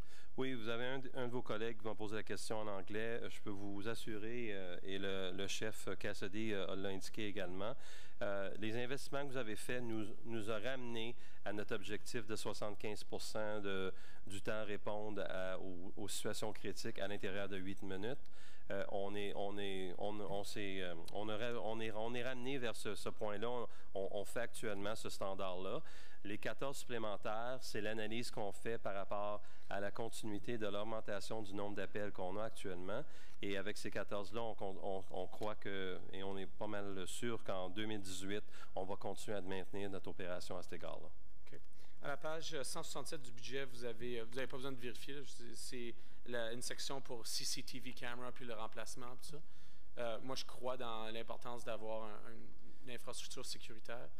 Est-ce que vous avez déjà fait une analyse sur l'opportunité, un peu comme la capitale de Londres, d'avoir des CCTV cameras dans certains espaces publics à haute densité? Je pense, par exemple, au Marché Bay, au Park Lansdowne, à différents endroits comme ça. Puis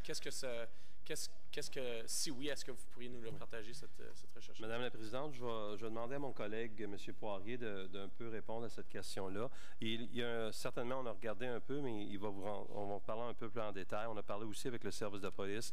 C'est sûr que ça rouvre tout l'aspect dans une société démocratique ouverte, la notion que l'État qui espionne. Néanmoins, on sait qu'à Londres et à d'autres endroits dans le monde, c'est un outil supplémentaire. Mais je vais laisser M. Poirier vous donner un peu plus de détails techniques à cet égard-là. Madame la Présidente, au sujet, on a fait des enquêtes à Londres puis à différentes villes à travers le monde. Mais présentement, on va présenter une politique au comité, j'espère peut-être au printemps de 2018. Puis on pourra avoir plus de renseignements au sujet, puis en discuter à travers la politique, l'idée à quel point on veut avoir la surveillance du public. Okay. On page 34, there's the rooming. À la page 34, il y a les frais des maisons de chambre. J'espère que quand on y reviendra, vous reviendrez au comité, on aura une discussion en long et en large. Il y a les règlements municipaux, il y a des membres de l'équipe de Janice aussi qui sont impliqués. Enfin, je sais qu'il y a des vides à combler quelque part. Alors, j'ai l'impression que la conformité au service du Code du bâtiment et aux normes de propriété et aux autres règlements devrait être notre priorité. Alors, peut-être qu'on en entendra un peu plus là-dessus plus tard. Alors, je vais passer au groupe de logement et de logement social. À la page 69. Housing section that says there's an additional $3.8 million. Can you just run us through what those additional dollars will achieve?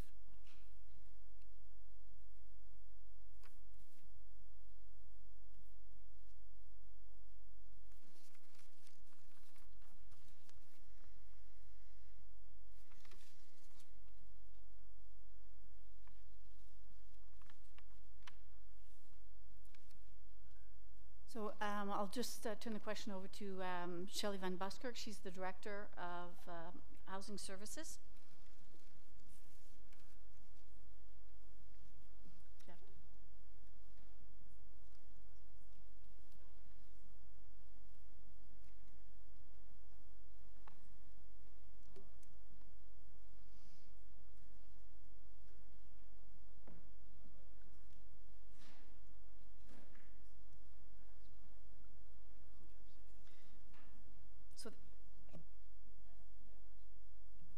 That's the $3.7 million? Yeah, I rounded up to 3.8. Okay. So there was a loss of funding of $1.3 million from the federal government. And as you recall, it's legislated by the province. And those, they impose certain indices in terms of social housing. And that was another $1.7 million pressure that was absorbed by the city. what does that pressure force us to do, or what does it do? What are we not achieving? Like, I'm confused as to what these dollars go towards. So the way that the social housing is set up under the Housing Services Act is that every single year they look at a series of indices related to things like utilities, mortgages, insurance, and those sorts of things, and they set certain percentages of increases. And it's legislated, and the City of Ottawa must pay those. So that's on the social housing side from the province's perspective, and that's a pressure of $1.7 million. Then the other $1.3 million, as we've talked about here before at committee, is over the years we had benefited from about $32 million in federal funding. That is slowly eroding, and we've lost $1.3 million this year. And by 2029, the balance of that $28 million will pretty much be completely eroded. So what happens is we either, as a city, we backstop it, or it does mean that folks that are benefiting from social housing or subsidies would essentially lose their subsidies. Okay. On page 45, another housing question. It says there's an amount, page 48, Community Homeless Prevention Initiative. So we spend around $130 million a year, and this year we're growing it by $1.76 million. Can you just clarify what the, I guess what I'm trying to get is there any additional new capital, or these remain operational subsidy objectives? So in regards to, so I think you are confusing the two, Madam Chair. I think you may be confusing the two line items. Under housing programs, we do have that $1.7 million increase, and as Janice previously mentioned, that's due to the indices for social housing, which she just explained. Under the Community Homelessness Prevention Initiative, you see a figure there for 2018 of $50 million. 37.6 million of that is from the province, and the city further subsidizes that envelope by $12.8 million. And the 12.8 would be our additional cost to operate shelters in Ottawa, is that correct? The Community Homelessness Prevention Initiative envelope funds a variety of housing and homelessness initiatives. So it is emergency shelter per diems. It's the per diems we pay to our residential services homes operators. It's other housing and homelessness programs in the city, and it's also the housing benefits that Ontario Works administers on our behalf. So it's a suite of services that are funded there. Okay, do you have the proportion of that 12 million that is for shelter uses? That'd be per diem or any others? Our emergency shelter spending, including both the community shelters and the family shelters, is about $24 million of that envelope. Okay. Moving on to other ones in social services. What is the, so we've had a tough year in childcare and long-term care. We've certainly been discussing this for some time. What is the current waiting list for our long-term care access? So we often talk about the 10,000 for the Registry for Affordable Housing, but for long-term care in Ottawa, I guess we have 4 or 5 centers? So I'll ask Dean Lett, who is the administrator for, the director for long-term care. We do have 4 long-term care homes, and in terms of the wait list, he'll provide you with the numbers, but what's important is that there may be some duplication, as people may have interest in one or more homes. So there may be some duplication in the numbers that Dean Lett's going to provide. To Councillor Fleury through Madam Chair. The wait list for the city long-term care homes currently, we have 2,318 individuals on the wait list. Individuals are eligible for up to 5 choices, and as Janice indicated, some of these people may be on more than one home's list, and currently the access to a home for the City of Ottawa is around 2 years to get into one of our homes. Are we benchmarked at the province for that waiting list? Like, who manages that list? Madam Chair, the wait list is actually managed by the LIN. It used to be the CCAC, but the CCAC is now part of the LIN. is there a provincial waiting list through the LHIN, or like how is it locally managed in some sense? Like how would be the situation, let's say, per capita in a comparable city in Ontario? At this time, Council, I don't have that information in terms of other regions within the province. Okay. Sorry, I'm just wanting to make sure I cover. I guess my last one for this group would relate to childcare services. That's my last one for this group. There's an increase in almost $18 million in the budget for children's services. I guess my question is, I'm unclear because I read some numbers with the Auditor General. We've exchanged some emails. So today, how many people are on the wait list for subsidy? And then if this budget's approved under the current format, how would that impact the current waiting list for subsidies? There are currently approximately 1,500 families waiting for a subsidy. With the expansion funding that we're receiving from the province, we hope to serve over 1,400. So we hope to get to the point where we have significantly reduced, if not eliminated, the wait list, especially for the children 0 to 6. And would that apply right away in 2018? It applies. We received some additional funding in 2017, so we've already started assessing the families, and we are getting the subsidies out the door as quickly as we can. So there was additional funding last year, additional funding for this year coming as well. So could we get a report back to Committee and Protective Services on the status of that waiting list following Q1 of 2018? That'd be a fair... Absolutely, we certainly can do that. Okay, thank you.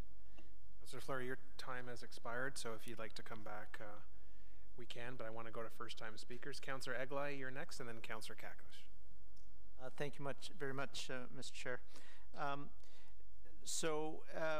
One of the things that we heard a number of delegations speak about is the $4 million in funding for housing that it was said was taken away. So this has come up before, so can you clarify, was it taken away, was it repurposed? What happened to that $4 million? So in 2015, we had an approximately $11 million pressure in the housing services budget, which is about 10% of our budget. And this was primarily due to what Janice talked about earlier, is the provincial indices that we use to calculate what we pay to social housing providers.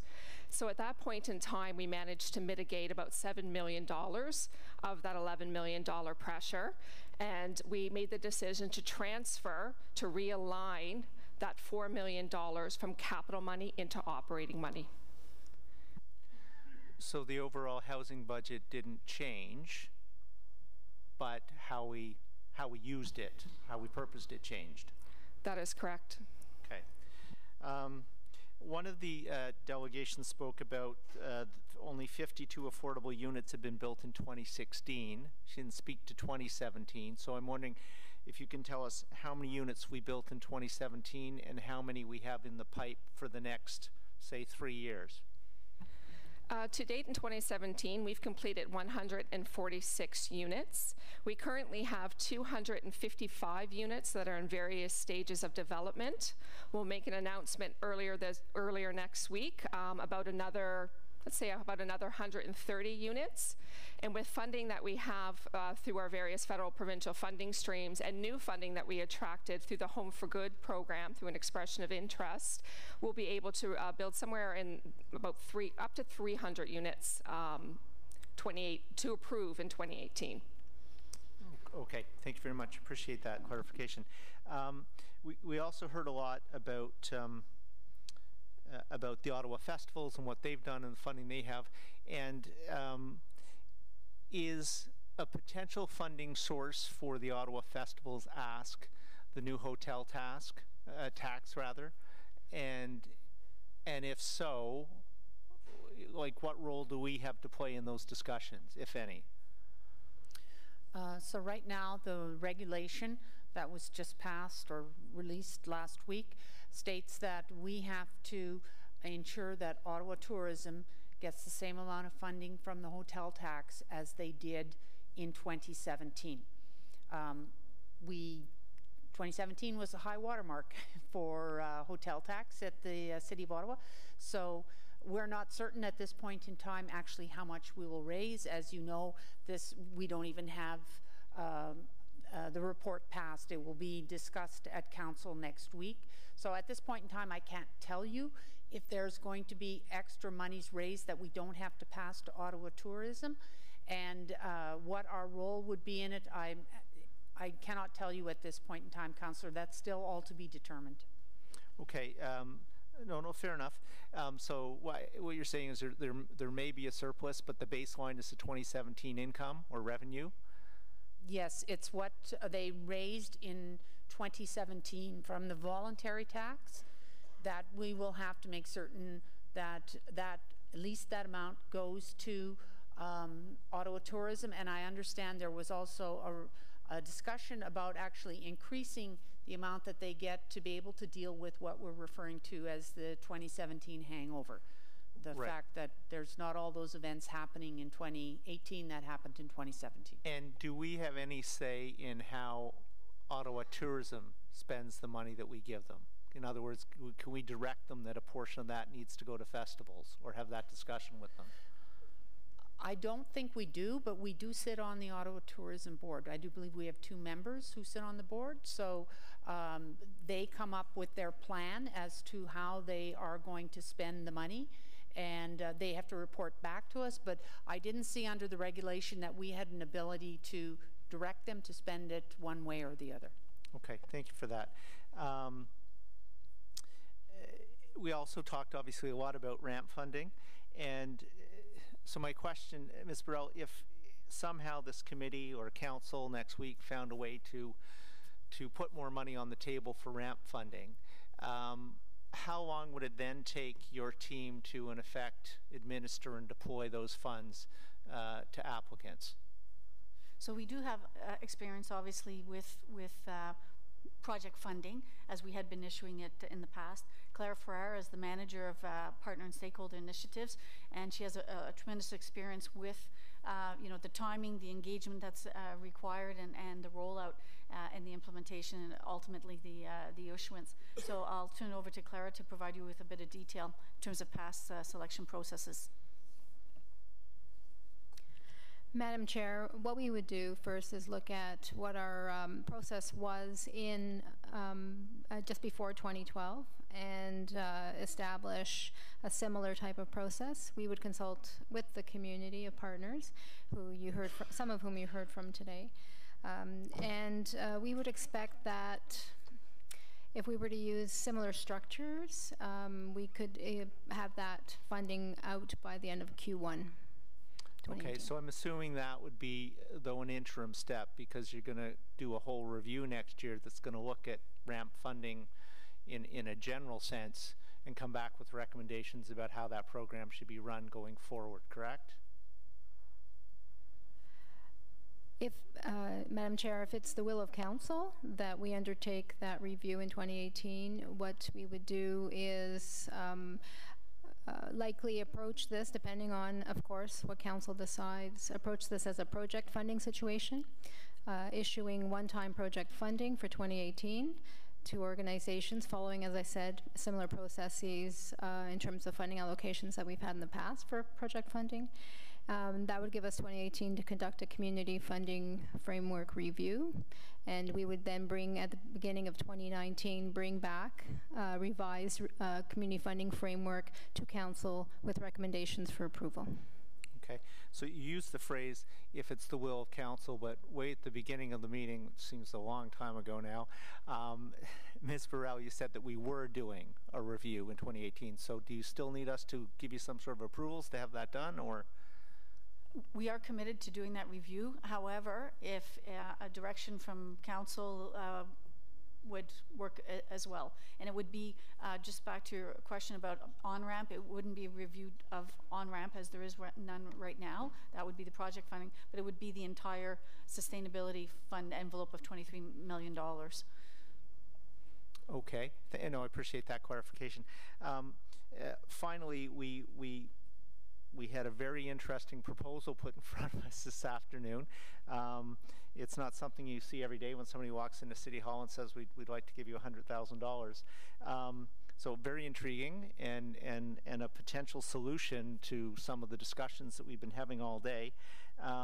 So I'm wondering if staff can be directed to provide a memo prior to council around the feasibility of accepting those funds from the Social Planning Council, and if it could set out what impediments there may be to accepting the funding, and assuming that there are none, procedurally how we should go forward in order to formalize that proposal into an actual agreement between the Social Planning Council and the city. Is that something that, I know it's a short timeline, but is that something that's doable? Absolutely, it's doable. We can come back with some information in terms of having worked with the various individuals involved, as well as with some recommendations. Okay, appreciate that. Thank you so much. Thank you very much, Councillor Egla. Councillor Kakish.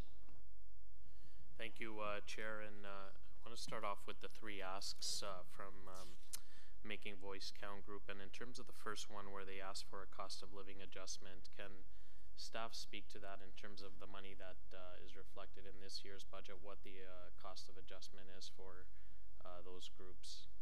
I assume something is accounted in terms of inflationary rate or increase for the different agencies. So there's a 2% increase for housing and homelessness, plus an additional 1% for those groups, as well as for those receiving community funding. There was the base 2% inflationary increase, plus an additional 1% for both those two groups. So that's for the 93 or 94 groups that do get that funding? That is correct. Okay, so is there a reason that they're asking for it as their number one bullet if they're already getting it, or you're saying that they are getting that 2%? Having read their document, I'd have to revisit it, but my understanding is that it was they recognized the commitment from the city as a step forward, but there was some additional asks, I think, around increasing the sustainability fund and creating the project funding. But I could relook at that document. Okay, but you're confident that the numbers that we're giving them now will reflect an increase of inflation or cost of living? To 3%. Okay. Right. With regards to the second point in your response to Councillor Egli, now you're saying that we're reviewing it in 2018. Are we reviewing it because this came forward, or was it sounds like, so was this not on your working plan to be reviewed in 2018, or are we doing it reactively as a result of these groups coming forward now and suggesting this? We had indeed discussed this last year in terms of going forward.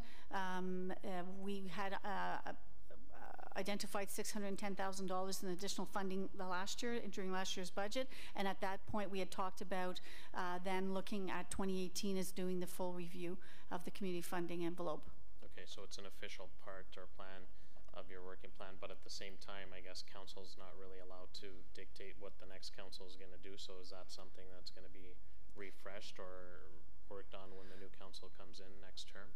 So, Madam Chair, the intent is to do the review in 2018 and then come back with recommendations in 2019. Okay. With regards to the $4 million, the last bullet in the Making Voices count, so can staff, Shelley, you spoke about that a bit, can you just clarify that point again and why there's an expectation from the members that we do this and why we're changing what we're doing with that $4 million?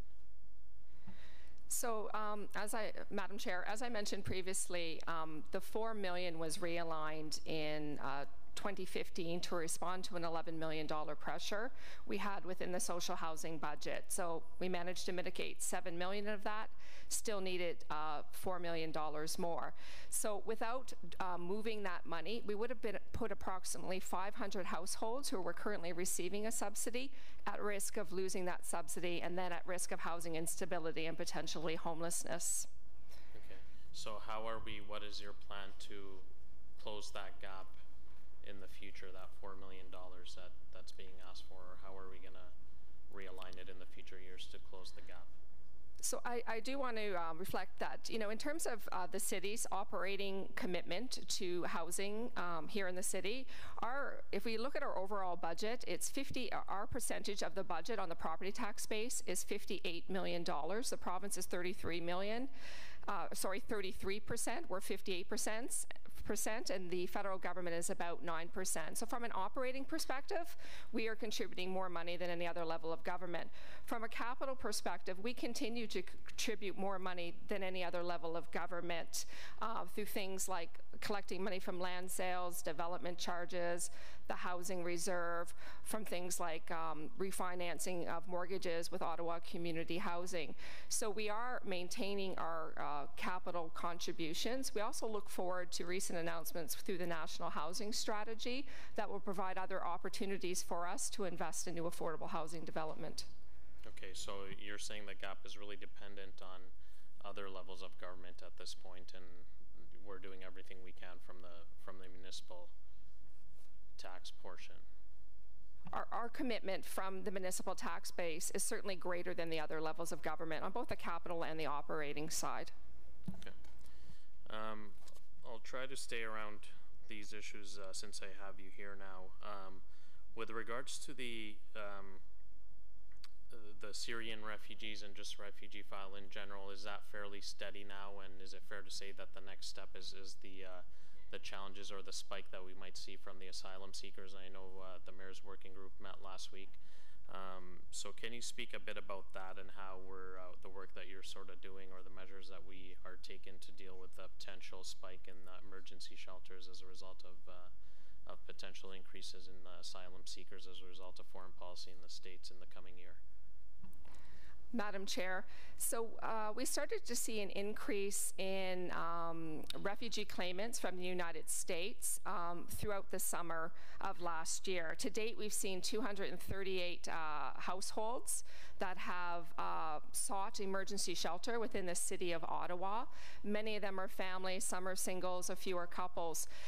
So what we've done, we've been able to place probably only about 18 of those 238 families. We are practicing what we call active diversion. So we're encouraging people who are coming to the city to stay with family and friends. Some are making their own arrangements. Some are moving on to other communities. But we certainly, even before this influx of refugee claimants from the U.S., had started to see a significant and sustained increase in requests for family shelter placement that started in September of 2016. Normally through any given year, the numbers fluctuate month to month, but we haven't seen that reduction since about September of 2016. So over the summer, we did a couple of different things to try and create flow and movement within the family shelter system. We brought a report to council called the Local Priorities Report in September of this year, and now families who are experiencing homelessness in the city of Ottawa and are staying within one of our family shelters or our off-site services are automatically considered for all social housing options across the city of Ottawa that are suitable to their family size. Before, we would have families who would select 3 or 4 communities, and then their wait times would be much longer. We're also strictly enforcing the one offer policy. So when families receive an offer of social housing or a rent supplement in their family shelter system, they're expected to accept that offer. Through these initiatives, we're trying to create flow and movement so we can be responsive to the increased demand we're seeing. We're also strongly promoting the use of housing allowances, which is a portable housing subsidy, to encourage families to move out into the private market. It promotes choice and helps with affordability from families, and we're strategically making investments so that we can continue to afford to offer those housing allowances. Okay, and in terms of a lot of the groups that did a lot of the heavy lifting in the last year or so with the Syrian newcomers, perhaps Claire, to you, are we working closely with them? And we've heard from some of them today in terms of the pressures that they're facing and in terms of trying to maintain the services and resources. Do we work closely with them and ensure that we're giving them everything we can, whether it's NROC or the other agencies that have felt a lot of pressure in terms of the catchment areas where a lot of those newcomers are settling in? Yes, Madam Chair, we continue to work very closely with community partners, settlement service providers, and others working specifically to respond to the needs of new arrivals and refugees, and we will continue to do that. We sit on Refugee 613, and through our community funding team, we are in constant contact with agencies that are feeling or experiencing pressures with regard to new arrivals. And or any other operational pressures that may have some kind of association with newcomers, and yeah, we will continue to do that. And what are you aware of what the GARs are going to be like for the next year in terms of, is it going to be back to normal levels, or is it going to be, do we have any idea in terms of how the government-assisted refugees are going to be over the next year? I don't have the government's declared 2018 immigrant landing levels with me, but I can certainly provide that information back to you.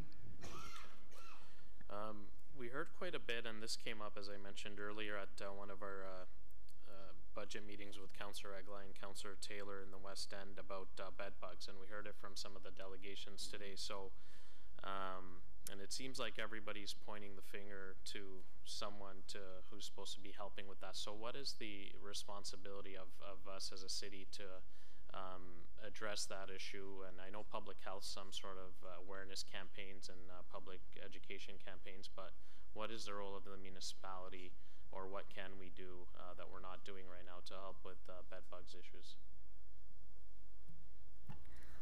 No bed bugs experts? I can certainly comment on some work that Housing Services is doing in collaboration with Ottawa Public Health. They've provided some funding to the Housing Services towards year end for the last 3 years. What we've done with that funding is we've reached out to one of our housing loss prevention agencies, Action Logement, who's then used that money to buy what we would call bed bug supplies, things like mattress covers and bed moats and Vaseline and garbage bags, and assembled them into kits. And then those kits are distributed to Housing First agencies, to community health and resource centers, to rooming houses, to supportive and affordable housing providers. So that's what we're doing at Housing Services. I can also provide a little bit of context around for Ontario Work, so the Employment and Social Services. They also provide some supports with funding for those same set of supplies. They'll also provide funding if somebody is unable to prep their unit for a bed bug treatment. They'll also provide some funding through housing benefits to assist that individual with that particular activity so that their unit is ready to spray. Okay, so the kits you said come from your budget, the kits that we can give out to people in housing come from your shop, or do they come from a different source? They come from Ottawa Public Health, who is providing money to Housing Services, which we then flow to a community agency who does all the ordering on our behalf and acts as that central agent to then get the kits out into the community. Okay, but why does it seem that from the delegations who spoke today that there's an issue of this doesn't resolve it, or there's a bigger issue than that, even if they have the kits, are not eradicating the problem? This is an enormous issue in our community. It's an enormous issue in communities worldwide, and it's not the responsibility of any, to the best of my knowledge, it's not the responsibility of any one service area within the city at this point in time. Okay. Chair, do you want me to go back up the list, or do you? Yes, please, your time's up. Thank you. Councillor DeRose.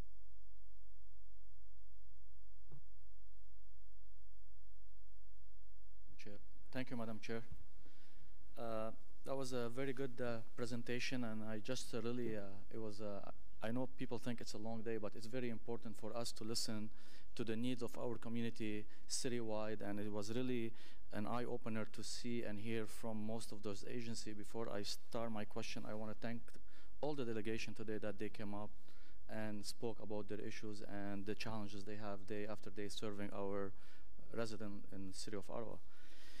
I want to gear my question, and I know I'm going to go back and circle to one issue that really close to my heart and to my community, and I'm going to talk a little bit about paramedics, and I want to ask, through you, Madam Chair, ask Chief DeMonte and probably Chief Cassidy about a few questions. throughout the process, I know we've been working in the last few years to bring back the number and the response time that we deserve in the city of Ottawa. I just want to see that with the new investment that we're making with the 14, and I know in the last few years we had 24 and 12.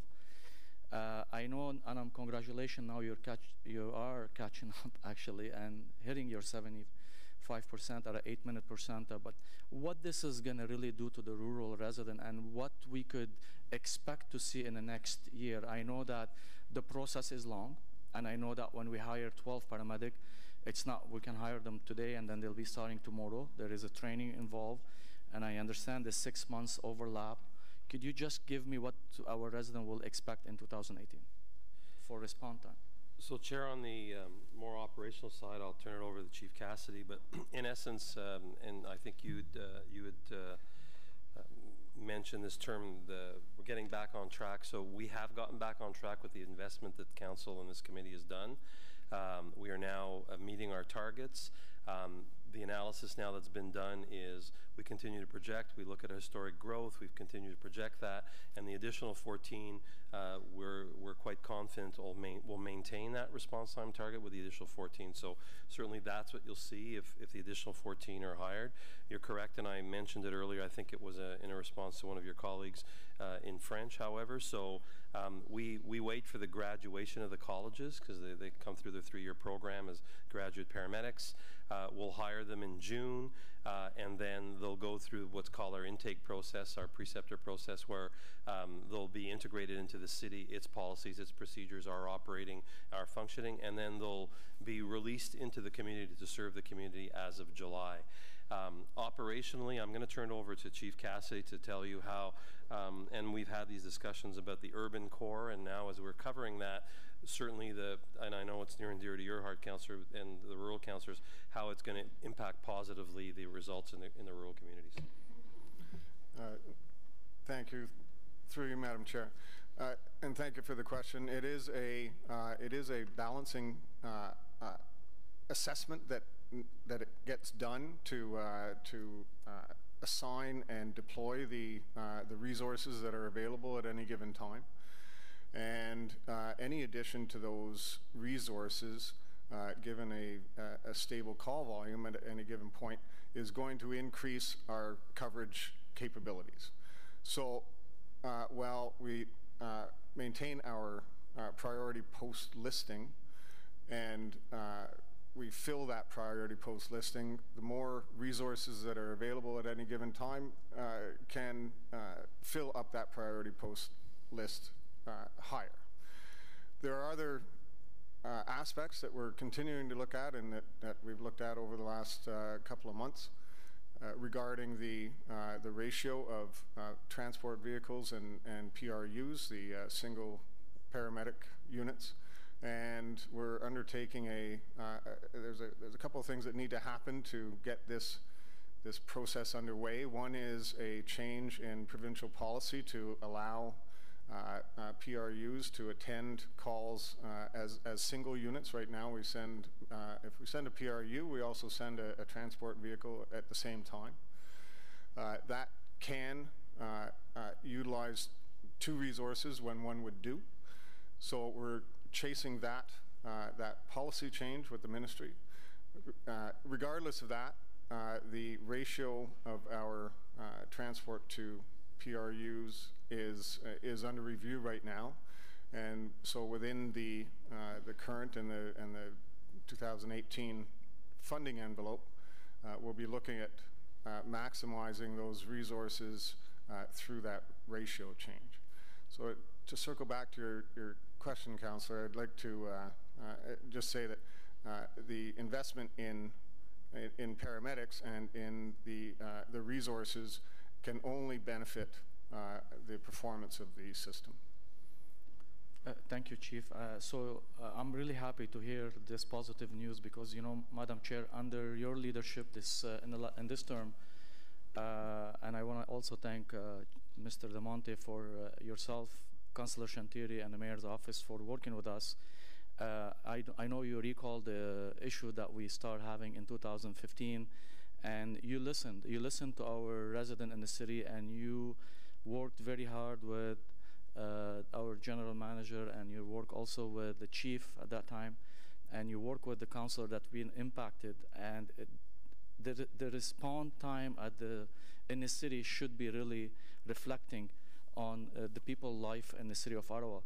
I can't believe an investment 50% from the city and 50% from the province, and we have a lacking of hiring, and we decided that we need to freeze back in the years. I will never, making sure in every budget, as long as I'm a councillor, that will never accept a year that we will not look at the growth at the city and hiring paramedic to making sure to achieve our number.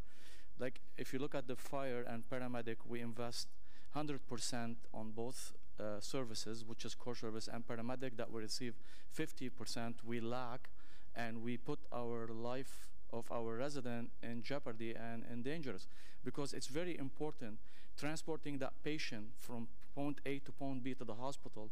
The first 10-15 minutes are critical in any incident, heart attack or stroke.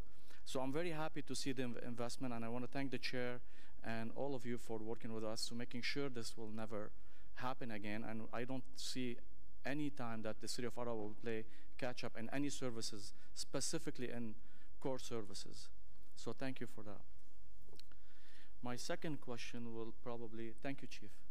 My second question, Madam Chair, will probably direct it to our Parks and Recs General Manager, Mr. Chenier. I know you've been actively working hard, weather challenging, and I know you have lots of parks in the city of Ottawa need to be rebuilt and constructed. And how do you see, I look at the budget line and all the projects that you are trying to get for next year. Are you confident that you're going to be able, I know there is some project that's been a little bit back behind. How are you going to be able to achieve these projects in the next year with the challenge that whether we have and staff and behind schedule on building parks? Thank you for the question, Chair. We've made sure over the last year we have been actively recruiting and finally have a fairly full complement of park planners working within our department, which is the first time in a long time. So we understand that coming through the reorganization and the reestablishment of a full planning unit within our department, there has been a bit of a rough patch where work assignments were a little bit scattered, but we have a good system in place now. Just about every one of our positions has been filled, and by 2018 they will be. And we're confident going in. We've started doing the work allocation, and you've probably talked to Kevin about this already. And we've looked at all of the critical projects in your ward. We know looking at an arena revitalization is important. We know the Greeley Playground is important. There are a couple of key projects in there. I can assure you they've all been assigned. We have some good staff lined up for those, and I think we'll be able to deliver fully in 2018. Thank you, Dan. One more question, and probably most of my colleague touched on it. Councillor Kakish and Councillor Councillor, you're out of time. You'll have to, I'm sorry, but you'll have to go back on the list. Okay, Councillor Nussbaum. Thank you, Madam Chair. I'm just flipping my pages. I have a few questions first on social services, and I'm just looking at page 87 of the budget documents and just trying to make sure that I understand the implications of some of these numbers. So my first question is just looking at the municipal portion of the spending on social services. Is it correct to characterize the municipal portion as meaning that the draft budget proposes that we would spend $4.7 million less on social services in 2018 than we did in 2017? Yes, Madam Chair, that is correct because of the upload, the balance of the benefits to social assistance. This is the last year. It began in 2008. We were at 97%. Going into 2018, it will be 100%. So that is a reduction that the city has to pay. towards benefits for social assistance. Right, yeah, and I see that number on page 88, the 5.2 million, which is a result of the remainder of the provincial upload.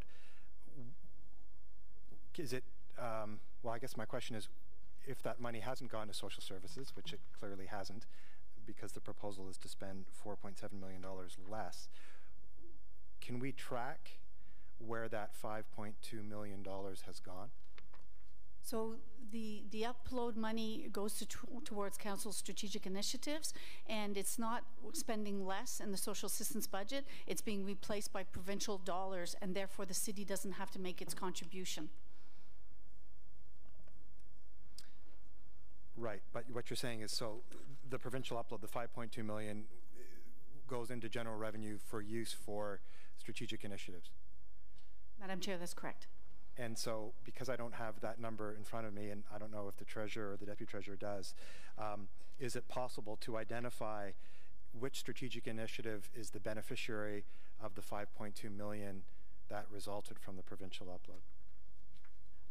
Off the top of my head, no, but you approved a term of council priorities, and that would have included the 5.2 million in 2018, and it would have been allocated to a number of projects across the entire city. So I will, if you want, Councillor, I can dig up the your term of council priorities in the spreadsheet that was included with it, which shows where the allocation is in each of the years. That would be helpful, thank you. Turning to recreational and cultural and facilities, so I'm on page 100 now of the budget documents. Just looking at the revenues that we received in 2017 in fees and services, it looks like we almost doubled the amount of money that came in, so 1.3 million instead of the expected 758,000, which is not necessarily a bad thing at all, but I'm just curious. I wasn't able to find an explanation for why it was that we almost doubled our revenues from what we expected to get in this area over the course of the year.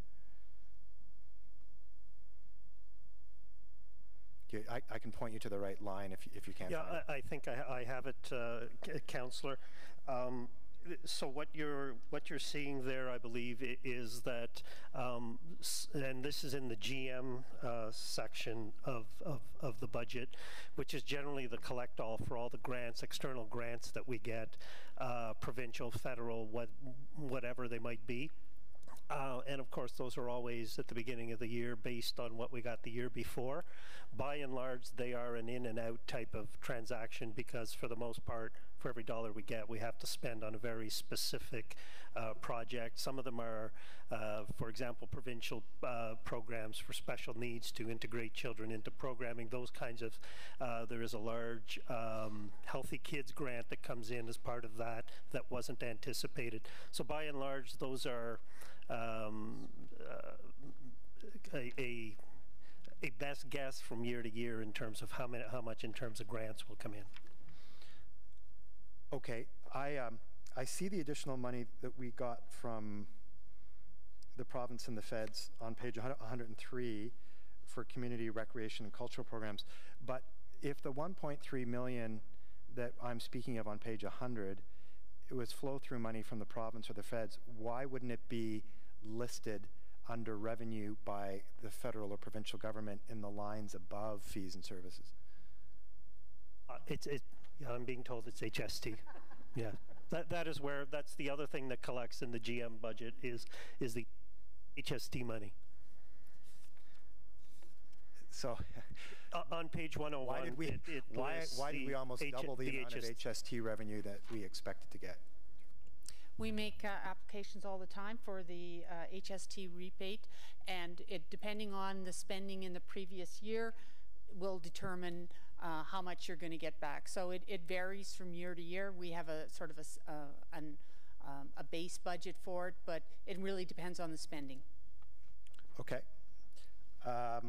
Then turning to page 103, and I don't know if this, Mr. Chenier, is what you intended to speak of, but we were also the beneficiaries in 2017 of additional monies from the province and the federal government for community recreation and cultural programs. And I just wasn't sure, was that additional 2017 money that we got from the province and the feds this year? Or I'm just curious if you know what accounts for almost doubling of the provincial money and doubling of the federal money. Again, what we budget for that is a best guess, and we apply every year. Some of these are employment programs, some of these are special project programs, and the net result is really a best guess at the beginning of the year and then an accurate reporting at the end. Okay. I don't know whose question this is, but when I was looking at the capital works budget on page 187, I saw reference, I think it's a social service item, renewal of city assets, and again I'm on page 187 towards the bottom of the page, and it's not a lot of money, but we have something called the CSSD Client and Community Hub Design and Build Fund, and I just was curious what that fund was for. I'm particularly interested in community hubs these days, and so was just curious if that's money that is available for spending on that item. So, Madam Chair, we do have space in our social service centers where we provide employment services, and we do invite agencies to come in and provide services to our clients, and also to bring their clients in. We are in the process of reviewing that at this point, and I would want to check back with the Director of Community and Social Services to see if there's anything that's been planned around community hubs, and it is an interest of ours as well. Great. Thank you. I just want to finish with two items. The first is the issue of the hotel tax, which came up. I think Councillor Eglai had some questions about it. And I think the Treasurer remarked that in the draft recommendation that's before Council next week, the advice from staff is that we set the revenues that we give to Ottawa Tourism at the level that they received through a 3% levy in 2017. And it just strikes me as a little bit odd to do it that way. Let's assume, and hopefully this won't happen, but if there were ever a situation, if we set that as the benchmark, and in a future year at 4%, we don't achieve the amount that we achieved at 3% in 2017, aren't we setting ourselves up for a potential deficit? And if that's the contractual agreement, where would that delta come from? So first of all, it's not staff's recommendation, it's in the regulation that the province passed last week, which says you have to, if you have a voluntary hotel tax now, once there is a mandatory hotel tax, you have to ensure that the tourism entity that was receiving those funds, which in this case is Ottawa Tourism, receive the equivalent of what they received in 2017. So the first thing you have to do is make them whole. But there is no obligation if the funds actually, because 2017 was our high water mark, if we do not generate that in 2018 with a 4% and everybody participating, if we don't generate it, there's no obligation on the city to make them whole. And does the regulation also allow municipalities to determine, for instance, if, and I think you answered this question, but I just want to be certain. So if we set the tax at 4%, do we have the discretion to say, we're going to give Ottawa Tourism 3%, let's assume that we match, or let's assume either that the 3% meets that target, or we defer it to 2019 so that we have a lower benchmark, so the expectation of increased revenues is less. But do we have the discretion to not give 100% of the hotel tax revenue to Ottawa Tourism? So your first obligation is to keep them whole on a dollar amount. So if we raise 10 million, they received 10 million from that in 2017, that's what they have to receive in 2018. We don't know what this will generate. So once you get past keeping them whole, then the discussion becomes what happens with the residual. We would be coming back to council to discuss the allocation of any residual in the future, but at this point in time, I can't even tell you what that potentially could be. We do sit, right now the mayor and the director of economic development sit on the board of Ottawa Tourism, so they do have an ability to influence what Ottawa Tourism spends the money on, but ultimately City Council, other than once you get past the 100% of what they received in 2017, doesn't have an ability to influence what they spend that money on. Councillor, your time's up. Sorry, I'm going to have to put you back on the list if you want to continue. We'll move then to Councillor Kadri. Thank you very much, Madam Chair, and I too want to start off by thanking all the delegations that came today to present to us some very valid points and some good discussion points in terms of where they feel that some of the funding may be lagging or may need improvements. I have a couple of questions. First, starting with the social housing and stuff, to Ms. Burrell. Ms. Burrell, in terms of the money that we're obligated to fund as a municipality for social programming, you mentioned, or I think one of your representatives mentioned, that 58% is municipal funding that we're spending, 33% is provincial, and the rest is federal.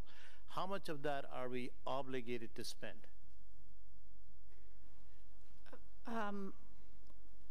For social housing? Yes. All of it.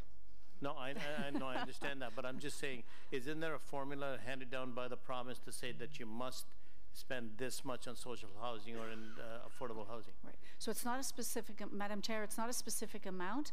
Every year they do a review of a series of indices based on what's happened the previous year around changes around insurance, utility, water costs, all of those things. And based on that, they come up with a percentage of increase. So it's not a flat 2% or anything like that. And those indices are passed down by the provincial government to the City of Ottawa, and they say, thou shalt pay social housing providers this number of funding related to those 5 or 6 indices. So in this case, there is a requirement for the city to add $1.7 million for social housing providers, and as Shelley pointed out earlier, a number of years ago it was up to $12 million. So from one year to the next, it's difficult to know what those indices are going to be, and it is legislated under the Housing Services Act. So how do you budget for that on an ongoing basis, yearly basis? I mean, are you picking numbers out of out of a hat, or do you have an idea where the province may be headed? We look at the trends over the past several years, but as we've just pointed out, there are some blips from one year to the next. We do receive the information typically in June or July, so it is a little bit of a race to get it into the budget. So it is a little bit of guesswork, with the best that we can do based on previous years, and some understanding of where utilities fees are utility rates and those things are going. But it is difficult to prepare a budget before having those indices provided by the province, for sure. Thank you, and I've got a question for Shelley. In terms of you mentioned, and I think some of my colleagues already questioned you on the $4 million that you transferred from capital to operating. 2 questions on that. First of all, are you or is the department allowed to transfer money between operating and capital? Because usually in accounting processes, both accounts should be somewhat separate. So the $4 million came out of the city 100% housing and homelessness initiative. So that was the $14 million that was approved back in 2012, and the decision was made at committee to move the $4 million from capital over to operating to offset that pressure. Madam Chair, I would just also like to add to what Shelley mentioned earlier, that since that time there was an additional $2 million brought in 2015 that was added to the Housing and Homelessness Initiative, and that funding is going towards operating dollars to make sure that those investments and those builds for example, supportive housing. So we would get the provincial, provincial and federal capital dollars to build it, but no operating dollars. So that $2 million that we received in 2015 essentially made sure that we could be successful with those projects, and those were very important to the Housing First initiative to ensure that we can move long-stay clients out of shelters, as these people will not likely be able to live independently. They need supportive housing, so we need to build it because it doesn't exist, and we need operating dollars for 24/7 support. Okay, thank you for that. In terms of coming to a question of Mr. Chenier, Mr. Chenier, earlier today you mentioned in rehabilitation costs for some city facilities or park facilities of $23.64 million. How do you distinguish, or how do you allocate that funds in terms of buildings that may need it or may not need it, or could be waited a year or two? How do you decide on those? Chair, the fund we're talking about is roughly $15 million for buildings and another $5 million for parks. All of the city assets are part of our comprehensive asset management system that is run by Mr. Gontier, by the infrastructure department. We work with them, and they rate and evaluate every asset on an ongoing basis. And generally, based on the evaluation system that they have, they recommend, and what you see in this book is essentially the highest need items in each of the categories that they are recommending be addressed this year. And through that review and through that funding, are there centers or facilities in parks that you think need to be removed from that inventory or closed because of their years of service, or because the investment would be greater than what the building is actually worth? Chair, there are assets that are being reviewed for decommissioning or to look at either disposing of. We are, as we've advised council, looking at a plan to look at all of our arenas, for example, and rationalize them and look at some of the aging inventory to see if they can either be repurposed or replaced. And so yes, there are buildings that are approaching end of life on the list and have been identified as such, with a high needs and a need for a future plan. In terms of the replacing those buildings going forward, once you decide that they have to be decommissioned or not renewed in terms of going forward, do you have a replacement cost for them, or is it just because of new buildings maybe coming online?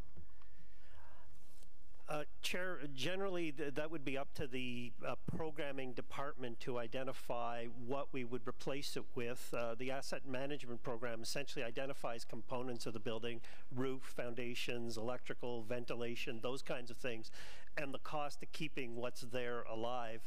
The replacement rationale is something that the department would come forward to council and say, this building is at end of life. Often part of the business case for doing that is avoiding future or impending life cycle costs, which may even contribute in some cases into that project. Thank you for that, Mr. Chenier. And my final question is back to General Manager Mr. DeMonte. Mr. DeMonte, in terms of the presentation that Mr. Roger made about the need for bylaw officers going forward, or services that they would be providing next year, especially with the introduction of legalized marijuana. In terms of the smoking part of it, if it's a medicinal use of a marijuana item, how are we going to enforce that in terms of within our smoking bylaw? Chair, that is still up for debate. The government of Ontario, as they're reviewing multiple legislations as it impacts the intake of marijuana now as a product that will be legally available in Ontario, that also is a question that's being asked. And we met with representatives of 3 ministries, and they kind of gave us an overview of what they're starting to look at. And the Smoke-Free Ontario Act may see some modifications, but I'll let Director Chapman talk to you a little bit more about what they kind of hinted towards, you know, that they may be giving us different authorities. But again, as I indicated initially, it is a bit of a moving target, and they haven't locked things down, so we don't know exactly the answer to that question. But thank you.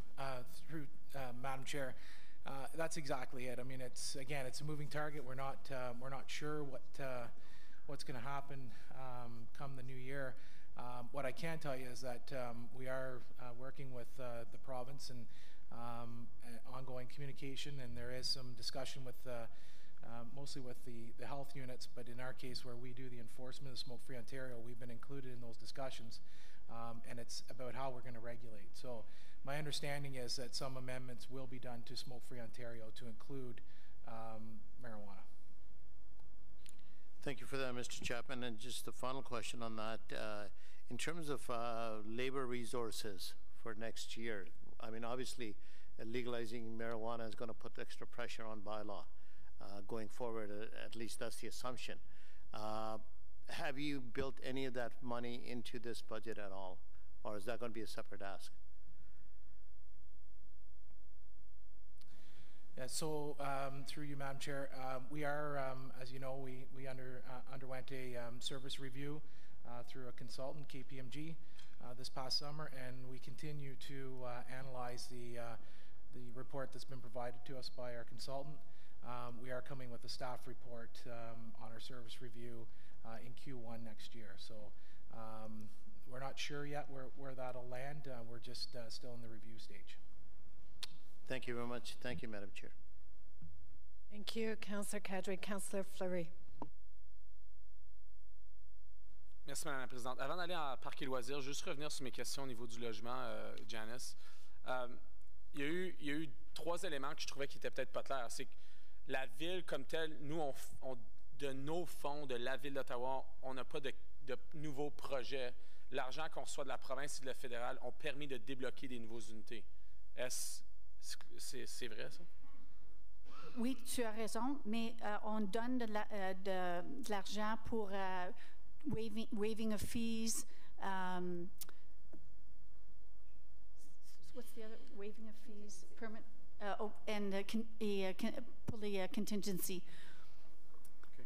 Puis, est-ce que c'est possible d'avoir, Shelley avait donné une liste tout à l'heure de tous les projets capitaux qu'on a fait en 2017, puis ceux qui sont planifiés en 2018. Oui. Même si c'est juste un montant d'argent ou un nombre d'unités, ça n'a pas besoin d'être assigné, juste pour qu'on demeure clair. Parce que un des éléments qui a été soulevé à mon collègue Michael tout à l'heure, c'était OCH, à travers les hypothèques qui sont renouvelées, tout ce que ça nous permet de faire, c'est de réinvestir dans nos propriétés. On ne bâtit pas des nouvelles unités avec ça. Puis je pense que les gens se confondent sur cet argent-là en capital. Ça ne crée pas des nouvelles unités, ça permet de maintenir le stock que l'on a. Alors, je sais qu'on est sur la même ligne, je voulais juste que ça soit clair pour tout le monde, mais tu peux juste fournir au comité la liste de ce qu'on fait en 2017 puis ce qu'on prévoit faire en 2018? Absolument. OK. Puis la dernière chose au niveau du logement, sur la page 170, on a les investissements qui sont requis au niveau des refuges de la Ville. Moi, je me questionne, j'ai entendu dire que ces refuges-là sont presque à end of life. Est-ce qu'on a un audit plan? Puis si oui, est-ce qu'il pourrait être partagé avec nous autres? Je devrais demander à Pride pour de l'information parce que tu as raison. On a deux refuges, justement, Forward, qui a des problèmes, absolument. Deuxième, Carling, je pense que c'est en bonne condition. Et le troisième, c'est O'Connor pour refuge pour les femmes, a besoin du travail aussi. Mais tant que les investissements, j'ai pas les détails sur c'est quoi exactement les constructions, les toits, les fenêtres. J'ai pas les détails. Mais on a un audit plan qui avait été établi? Un asset management plan? Oui. Est-ce que tu peux le partager avec le comité? Oui. OK. Now on to Parks and Rec. Un Public Art Policy Renewal. Je pense que c'est important de l'avoir, j'ai pas de problème. Mon problème, c'est d'où on prend le fonds. Alors, c'est 250 000 $, puis ça dit qu'on va le prendre de nouveaux développements, mais je ne comprends pas pourquoi. Pour moi, ça paraît bizarre. On devrait, à moins que je me trompe, mais on devrait le prendre des opérations pour le plan, parce que les fonds viennent du développement. C'est le 1% du développement. Mais je ne pense pas qu'on devrait utiliser de ce 1%-là pour établir notre plan. Je trouve que c'est un peu voler notre secteur des arts si on fait ça. Madame la Présidente, c'est rien de nouveau. C'est une expansion d'une pratique qui existait déjà. C'est essentiellement le personnel qui travaille sur les projets capitaux d'art public. Le coût de la compensation pour ce personnel-là est recouvert à travers les fonds du projet même. Alors, à travers le 1%, ce qu'il y a de nouveau, c'est qu'avec la nouvelle politique des arts qui a été adoptée en 2016, je pense, on a fait une expansion et une plus grande flexibilité sur les projets qui sont éligibles pour, où on a au moins clarifié qu'il y a plus de projets qui sont éligibles pour le 1%, qui a causé une expansion du nombre de projets et qui naturellement cause aussi une expansion du travail à faire, puis de la compensation nécessaire. Alors, ce que ça démontre, avec une somme nette de 0, parce qu'on recouvre à travers les frais même, ça démontre une plus grande activité dans le programme des arts, mais qui s'autofinance de la même façon que les projets l'étaient auparavant. À la page 121, on parle de différentes améliorations dans des zones de parc, tout ça. Puis il y en a une que j'ai trouvée bizarre, ça dit « Parking lot asphalt ». Moi, je comprends pas, là, c'était 145 000. Je comprends pas pourquoi que Parcs et Loisirs serait en train de payer pour la rénovation des stationnements. Moi, je pense que ça devrait être le Parking Reserve Fund qui paye pour ça. Ça devrait pas être les Parcs et Loisirs. Pourrais-tu clarifier? C'est un peu, Madame la Présidente, c'est un peu l'explication que j'ai parlé avec le conseiller Kadri dans sa question. C'est que ça fait partie du Comprehensive Asset Management. Les stationnements, les environs de nos installations sont tout inclus dans ce projet-là. De ce que je sache, je ne suis pas un expert, mais le stationnement dans les parcs, puis pour les installations de loisirs ne sont pas couverts par le Parking Reserve Fund. Sans être expert, d'habitude, ces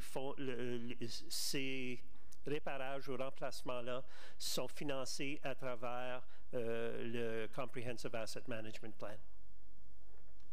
I think that's a weird one. Like for me, we have a huge parking reserve. Ça me paraît étrange. On a un gros fonds de réserve. Et il serait possible pour nous de refaire le parc de stationnement dans un parc. On devrait se concentrer sur le plan de gestion de l'actif pour les bâtiments dans les parcs. On en a déjà beaucoup à faire. Et faire les parcs de stationnement avec l'argent de la réserve pour le stationnement. Pourquoi est-ce qu'on ne fait pas ça? Eh bien, je repense au temps où je voulais utiliser la réserve de stationnement pour le parc de stationnement à Lansdowne. Et on m'a dit non, vous ne pouvez pas utiliser cette réserve pour quoi que ce soit, autre que le stationnement sur rue et hors rue, bon, là où sont les actes finalement.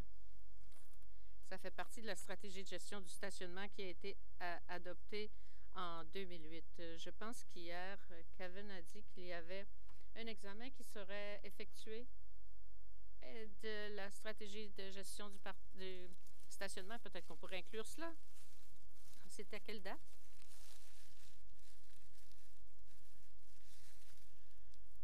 Au prochain mandat du Conseil, probablement 2019. Bon, pour revenir à Parcs et Loisirs, j'ai deux autres questions, Madame la Présidente. Danny et moi avons parlé des frais pour les arénas, le patinage public, la nage publique. Dans mon premier mandat en 2010, je me suis dit que c'était bien que les frais soient gelés. Mais après mieux réflexion, je me suis dit que c'était peut-être pas une bonne idée parce que dans cette fourchette, il y avait des personnes qui auraient pu payer plus. Les ligues de hockey pour adultes, par exemple, ou le programme on fait souffrir le programme d'apprentissage. Maintenant, on fait un peu de rattrapage. Alors, j'aimerais que vous m'expliquiez pourquoi les pourcentages sont si élevés. Je sais que c'est à cause des salaires du personnel, mais il y a des choses à expliquer ici. La plupart des tarifications sont à 2%, mais on a 2 ou 3 bons exemples. D'abord, la location des patinoires qui sont à 5,6%. Ce nombre plus élevé, la première année d'un plan triennal que le Conseil a approuvé il y a 3 ans, pour que les taux de location des arénas reviennent au niveau de subvention pour les mineurs et pour les adultes à ce qu'ils étaient avant le gel, parce que ce gel de 4 ans sur les frais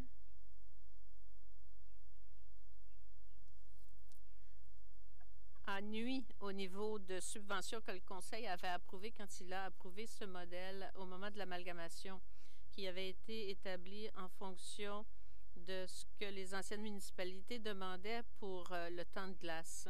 Et on a choisi un nombre, une moyenne.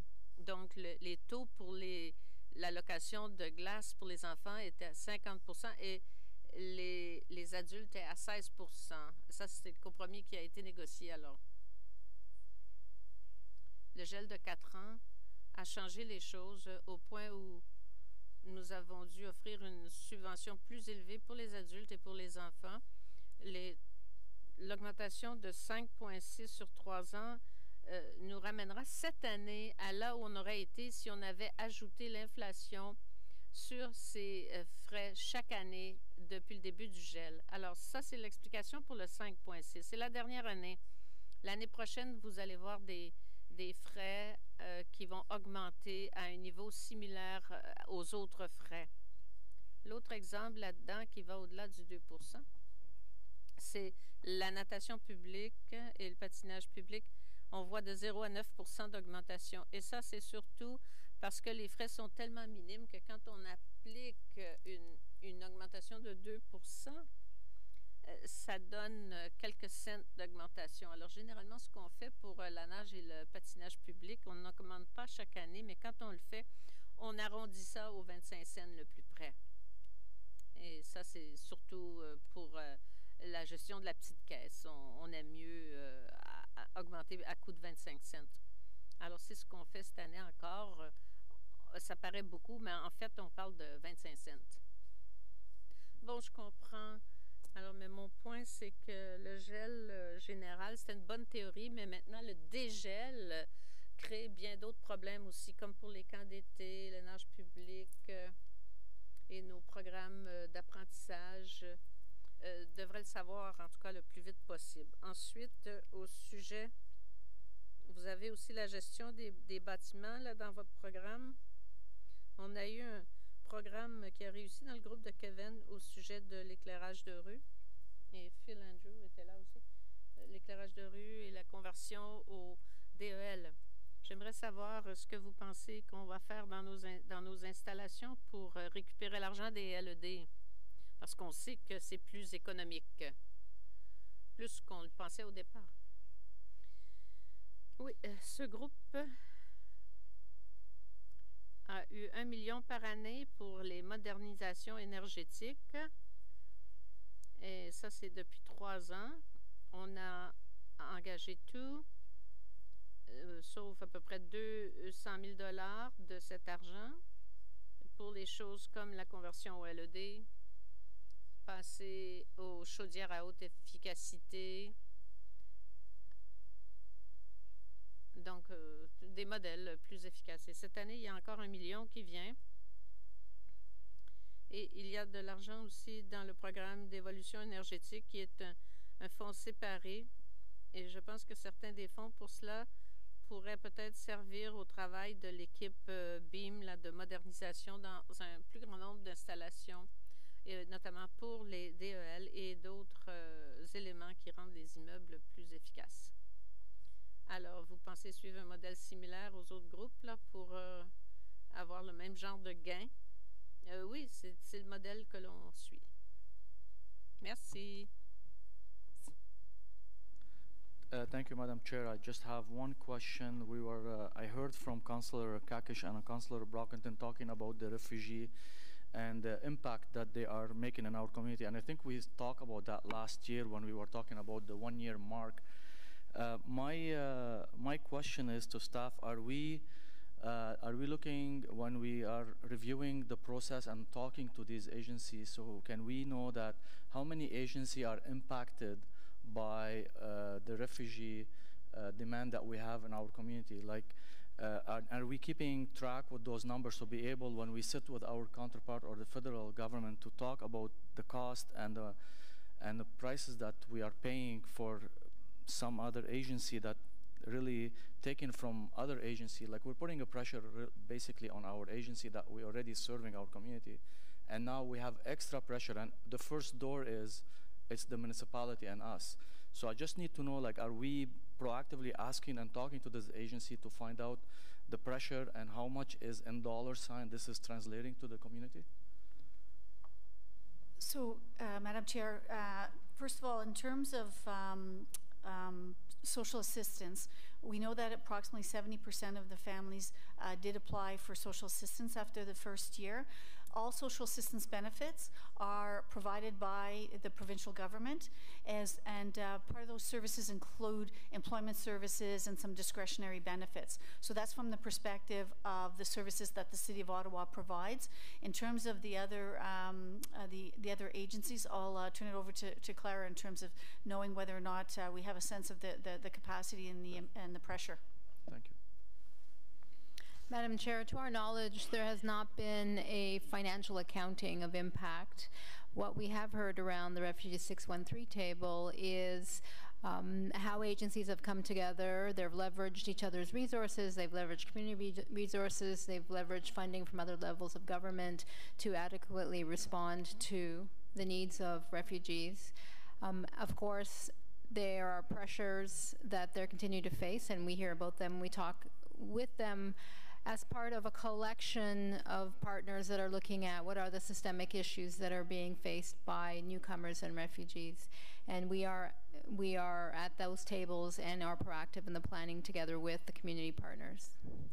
Thank you, but I still think we need to proactively find the financial pressure of the dollar, so we'll be able, when we talk to our federal partner or some other level of government, to be able to get help, because basically the community and this agency that you and I were talking about, they are paying the price and the pressure from other communities. So they're taking, basically they're serving the refugees. I'm also serving some other resident in the community, and we're putting pressure on both of them.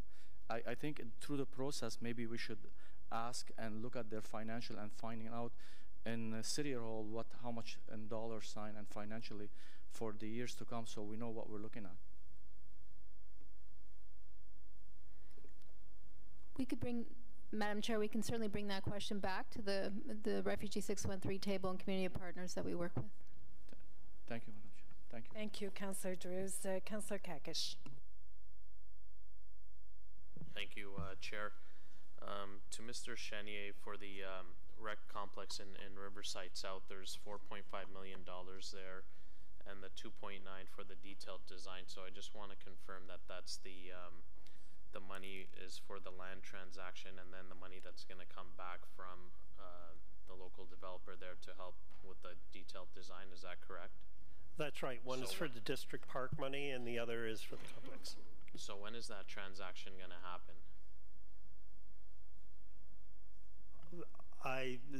Councillor, I'll try to get an update. I don't have, I haven't heard a recent update on that, but I can get back to your office on that. Okay, but we're going to proceed with the detailed design or some. I know we had the preliminary open house, but to proceed with the detailed Yes, of course, that is as we've been discussing, that we move to a detailed design.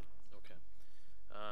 For the I know somebody had mentioned earlier about some of the delays sometimes in terms of new parks or CILP projects, and you said we're at capacity, but I heard recently too that there was some delays on some of the projects, like the Finley Creek one for Diamond Jubilee. But so can you just confirm that everything's up to where you need it to be in terms of staffing, and you have the park planners that you need everything on time and we're not waiting 6 months to get a bench or a picnic table in a park? Chair, yes, we've in the latter part of this year, we've been successful with hiring. And we have, I think, one left to go, but we're in good shape to start in 2018. Okay. One of the things that I've talked to you about was the, I know you've been working on this, or planning to work on this in terms of the next little while, the facilities that we have that are being eaten up by storage space. So things like spaces like the Gloucester's Community Center and others. So where are you in that in terms of your planning and workload? Do you have resources to start that process in the coming year? Chair, the councillor is talking about the museum deaccessioning policy that we are working on and the process. I just a week ago was presented with the final, what looks like is going to be the final draft of this policy. We will be moving to public consultation in the new year, and so yes, we're very close, and we will have a report before council in the first half of next year. Okay, and with regards to it, you had mentioned as well earlier looking at the existing facilities that we have across the city and what is being used and what isn't being used and what we need and what we don't need. What are the timelines on that and a report coming forward with that? The first roster of work on that, it relates to standalone arenas, and the timeline for the work is to do most of the work in 2018 and to report in the new term of council. Okay.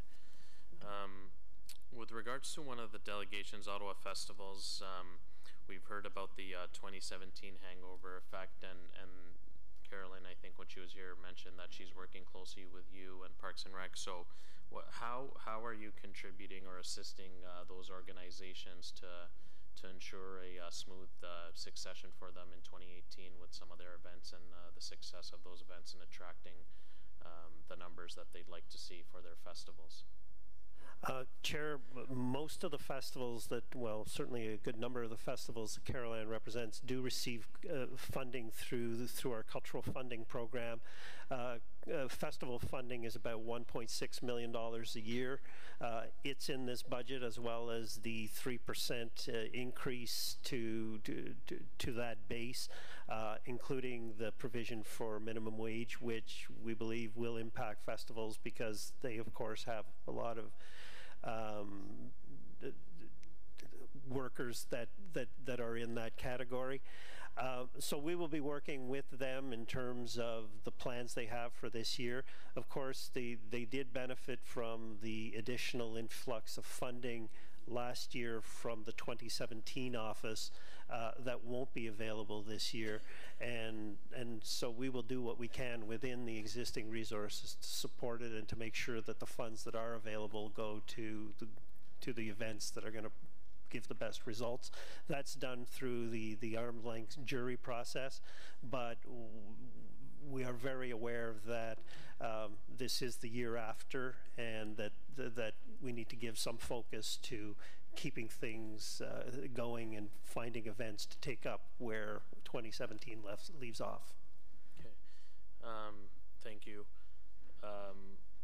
Recently, the province announced more funding for the child care subsidies, and Councillor, we were hoping to hold the child care questions until we go through it, because I have to remove myself from the chair, if you don't mind. Otherwise, we'll just play some musical chairs here. Is that okay? Yeah, no, that's fine. Okay, great. Anything else? No, that's all, thanks. Okay. Councillor Shirelli. Okay, thank you, Madam Chair. Question for Mr. Chenier. Under Recreation Cultural Facility Services, Operating Resource Requirement Analysis, so under the revenue, I see that last year we had a deficit of, well, we brought in $4.5 million less than we budgeted for. And this year it looks like we're budgeting for the same amount that we budgeted for last year. So I'm just wondering what ideas you have to try to make up that difference this year. Could you point me to a page, Councillor? Page, that's a good question, 103, I believe.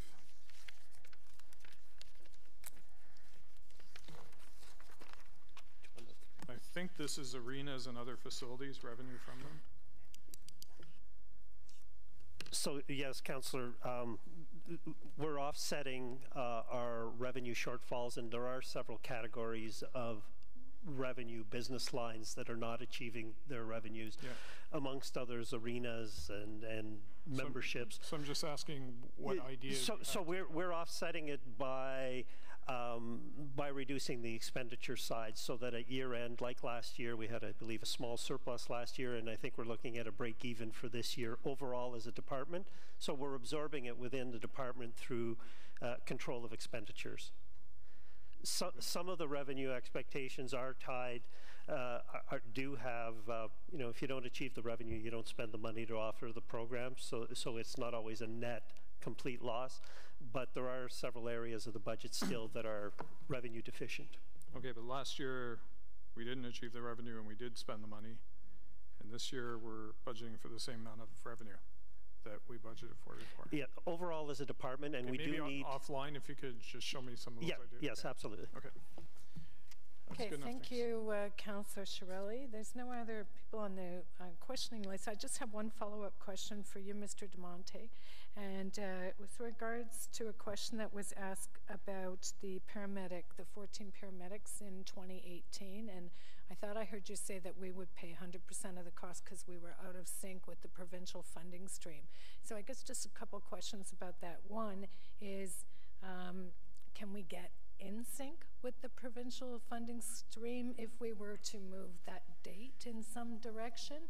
Or if we can't, can we recoup that money in 2019? Chair, the province has been using this model for some time now, and I don't remember exactly when it started. That is the model. The municipality makes its investment, then we provide the actuals to the province, and then in our next year funding, they adjust their funding to the municipality. So they're, not that I'm aware of there's any way to recoup it. That's the model that's used across the province. So it's not funded retroactively from the date we brought them on? No, it is not. Okay, thank you. So moving on to the next segment then, are there any motions or directions to staff? Councillor Nussbaum. Thank you, Madam Chair. Just returning to this question of the on-ramp funding, and just so that there's greater precision on what Councillor Eglai had requested of staff, I just want to read out a direction to staff, which I've checked with Councillor Eglai, and he agrees is in the spirit of what he was intending with his direction. So I'll just read it out and pass it to staff in writing. So that staff be directed to identify potential sources of funding from within the Community and Protective Services Committee budget that could be reallocated to allow the city to take advantage of the Social Planning Council's offer of matching funding, and that options be provided to Council prior to its consideration of the 2018 draft budget. So there the idea is building on Councillor Eglai's direction. If indeed there is a mechanism by which we can take advantage of the Social Planning Council's generous offer, I think it would be important to understand where that money could conceivably come from. We'll ask the CPS portfolio to identify $100,000 as a minimum, which, by the way, I calculated is less than 0.001% of the CPS budget, so it shouldn't be too hard, but it would be great for Council to see those options and to be able to make a decision next Wednesday on whether it wants to move ahead with an on-ramp funding program for 2018. Thank you. Okay, thank you, Councillor Nussbaum. We're now going to get to the roadmap. So, as you know, I have declared a conflict, and Councillor Brockington was going to take the chair, but he has a childcare conflict of his own. He had to go pick up his kids. So, Councillor Nussbaum is going to take the chair and deal with items 2C and 5A first. And then, and I know Councillor Kakish has a question, and then I will return to the chair and we'll go through the rest of the roadmap.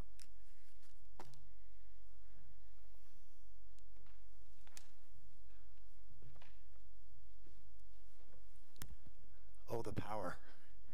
Amazing. Okay, so do we want to go to Councillor Kakish's question first before we vote on these elements of the budget?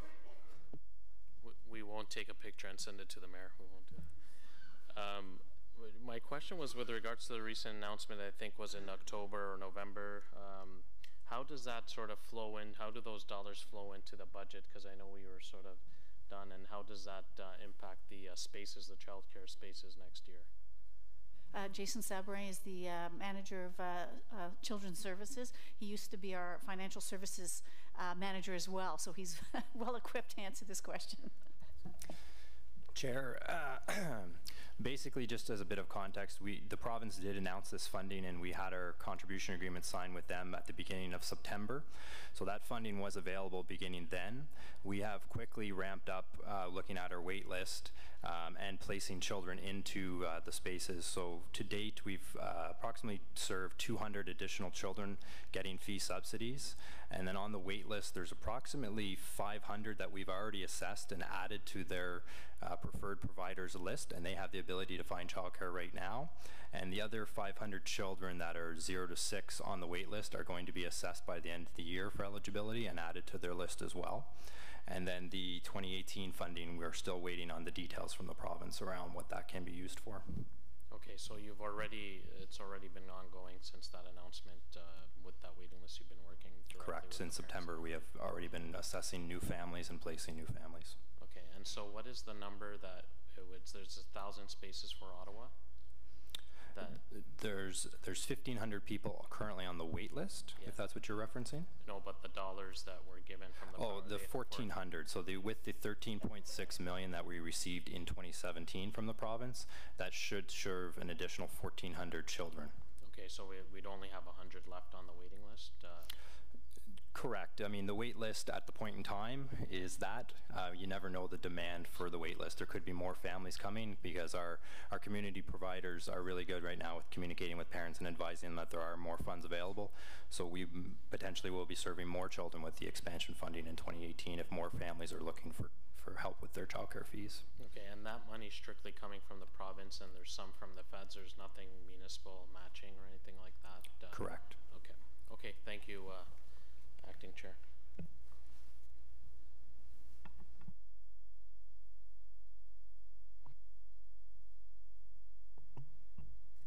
Okay, so we're going to move to the roadmap, but we're just talking about the fact that since Councillor Brockington isn't here and he was the mover, I'm going to ask Councillor Fleury to move the two portions that I'm about to show him.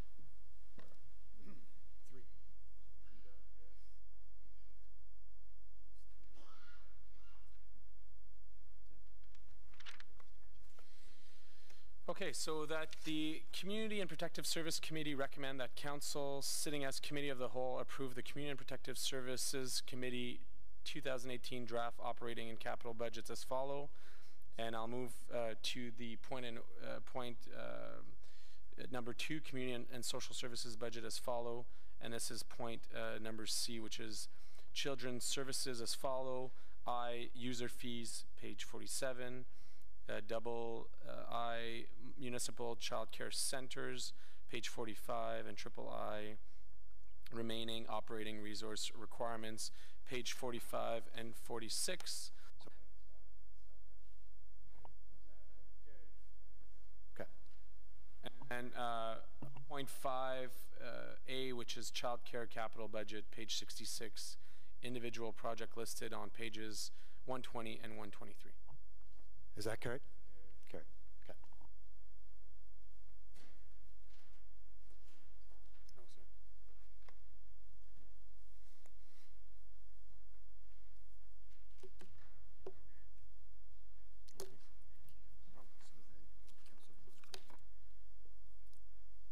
Okay, thank you, Councillor Nussbaum, for that. And perhaps then you could move the motion here that the Community and Protective Services Committee, this one. Do you have that?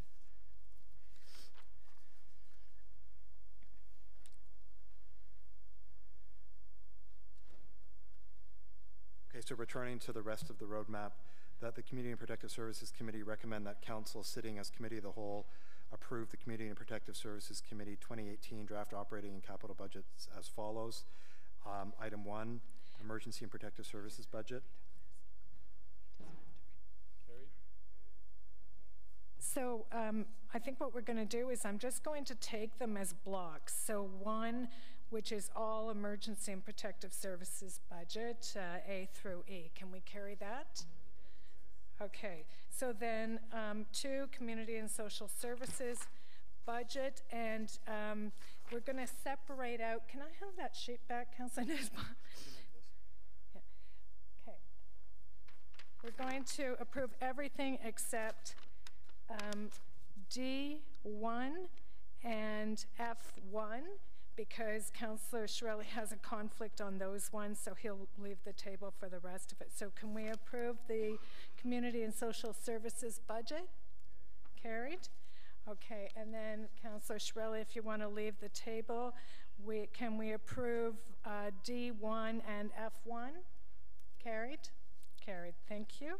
Moving on then to item number 3, recreation, cultural and facility services budget, A through E. Carried? Okay. Item number 4, public works department, parks operating resource requirement. Page 65, carried. And then the Community and Protective Services Committee capital budget that has not already been carried. Carried. And that's it. Thank you all very much. So can we carry the CPS budget in its entirety? Carried. Thank you. Okay.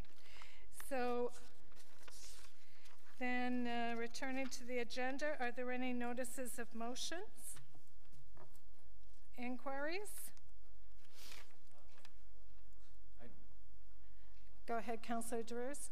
Just if staff can talk to me after offline about the splash pad. I have a few other questions. I don't bring them here, but I can speak to them after if I can ask. Okay, Mr. Chenier, maybe you could just speak with Councillor Drews. Okay, any other inquiries? Adjourned. And thank you to our staff and to all of you. I know it's been a long day. We appreciate all of your work. Thank you.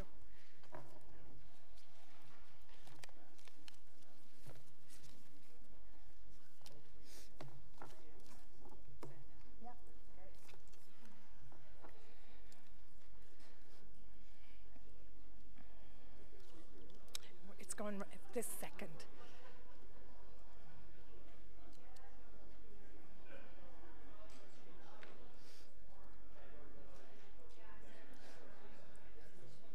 Did you tell her? Did you tell Jessica?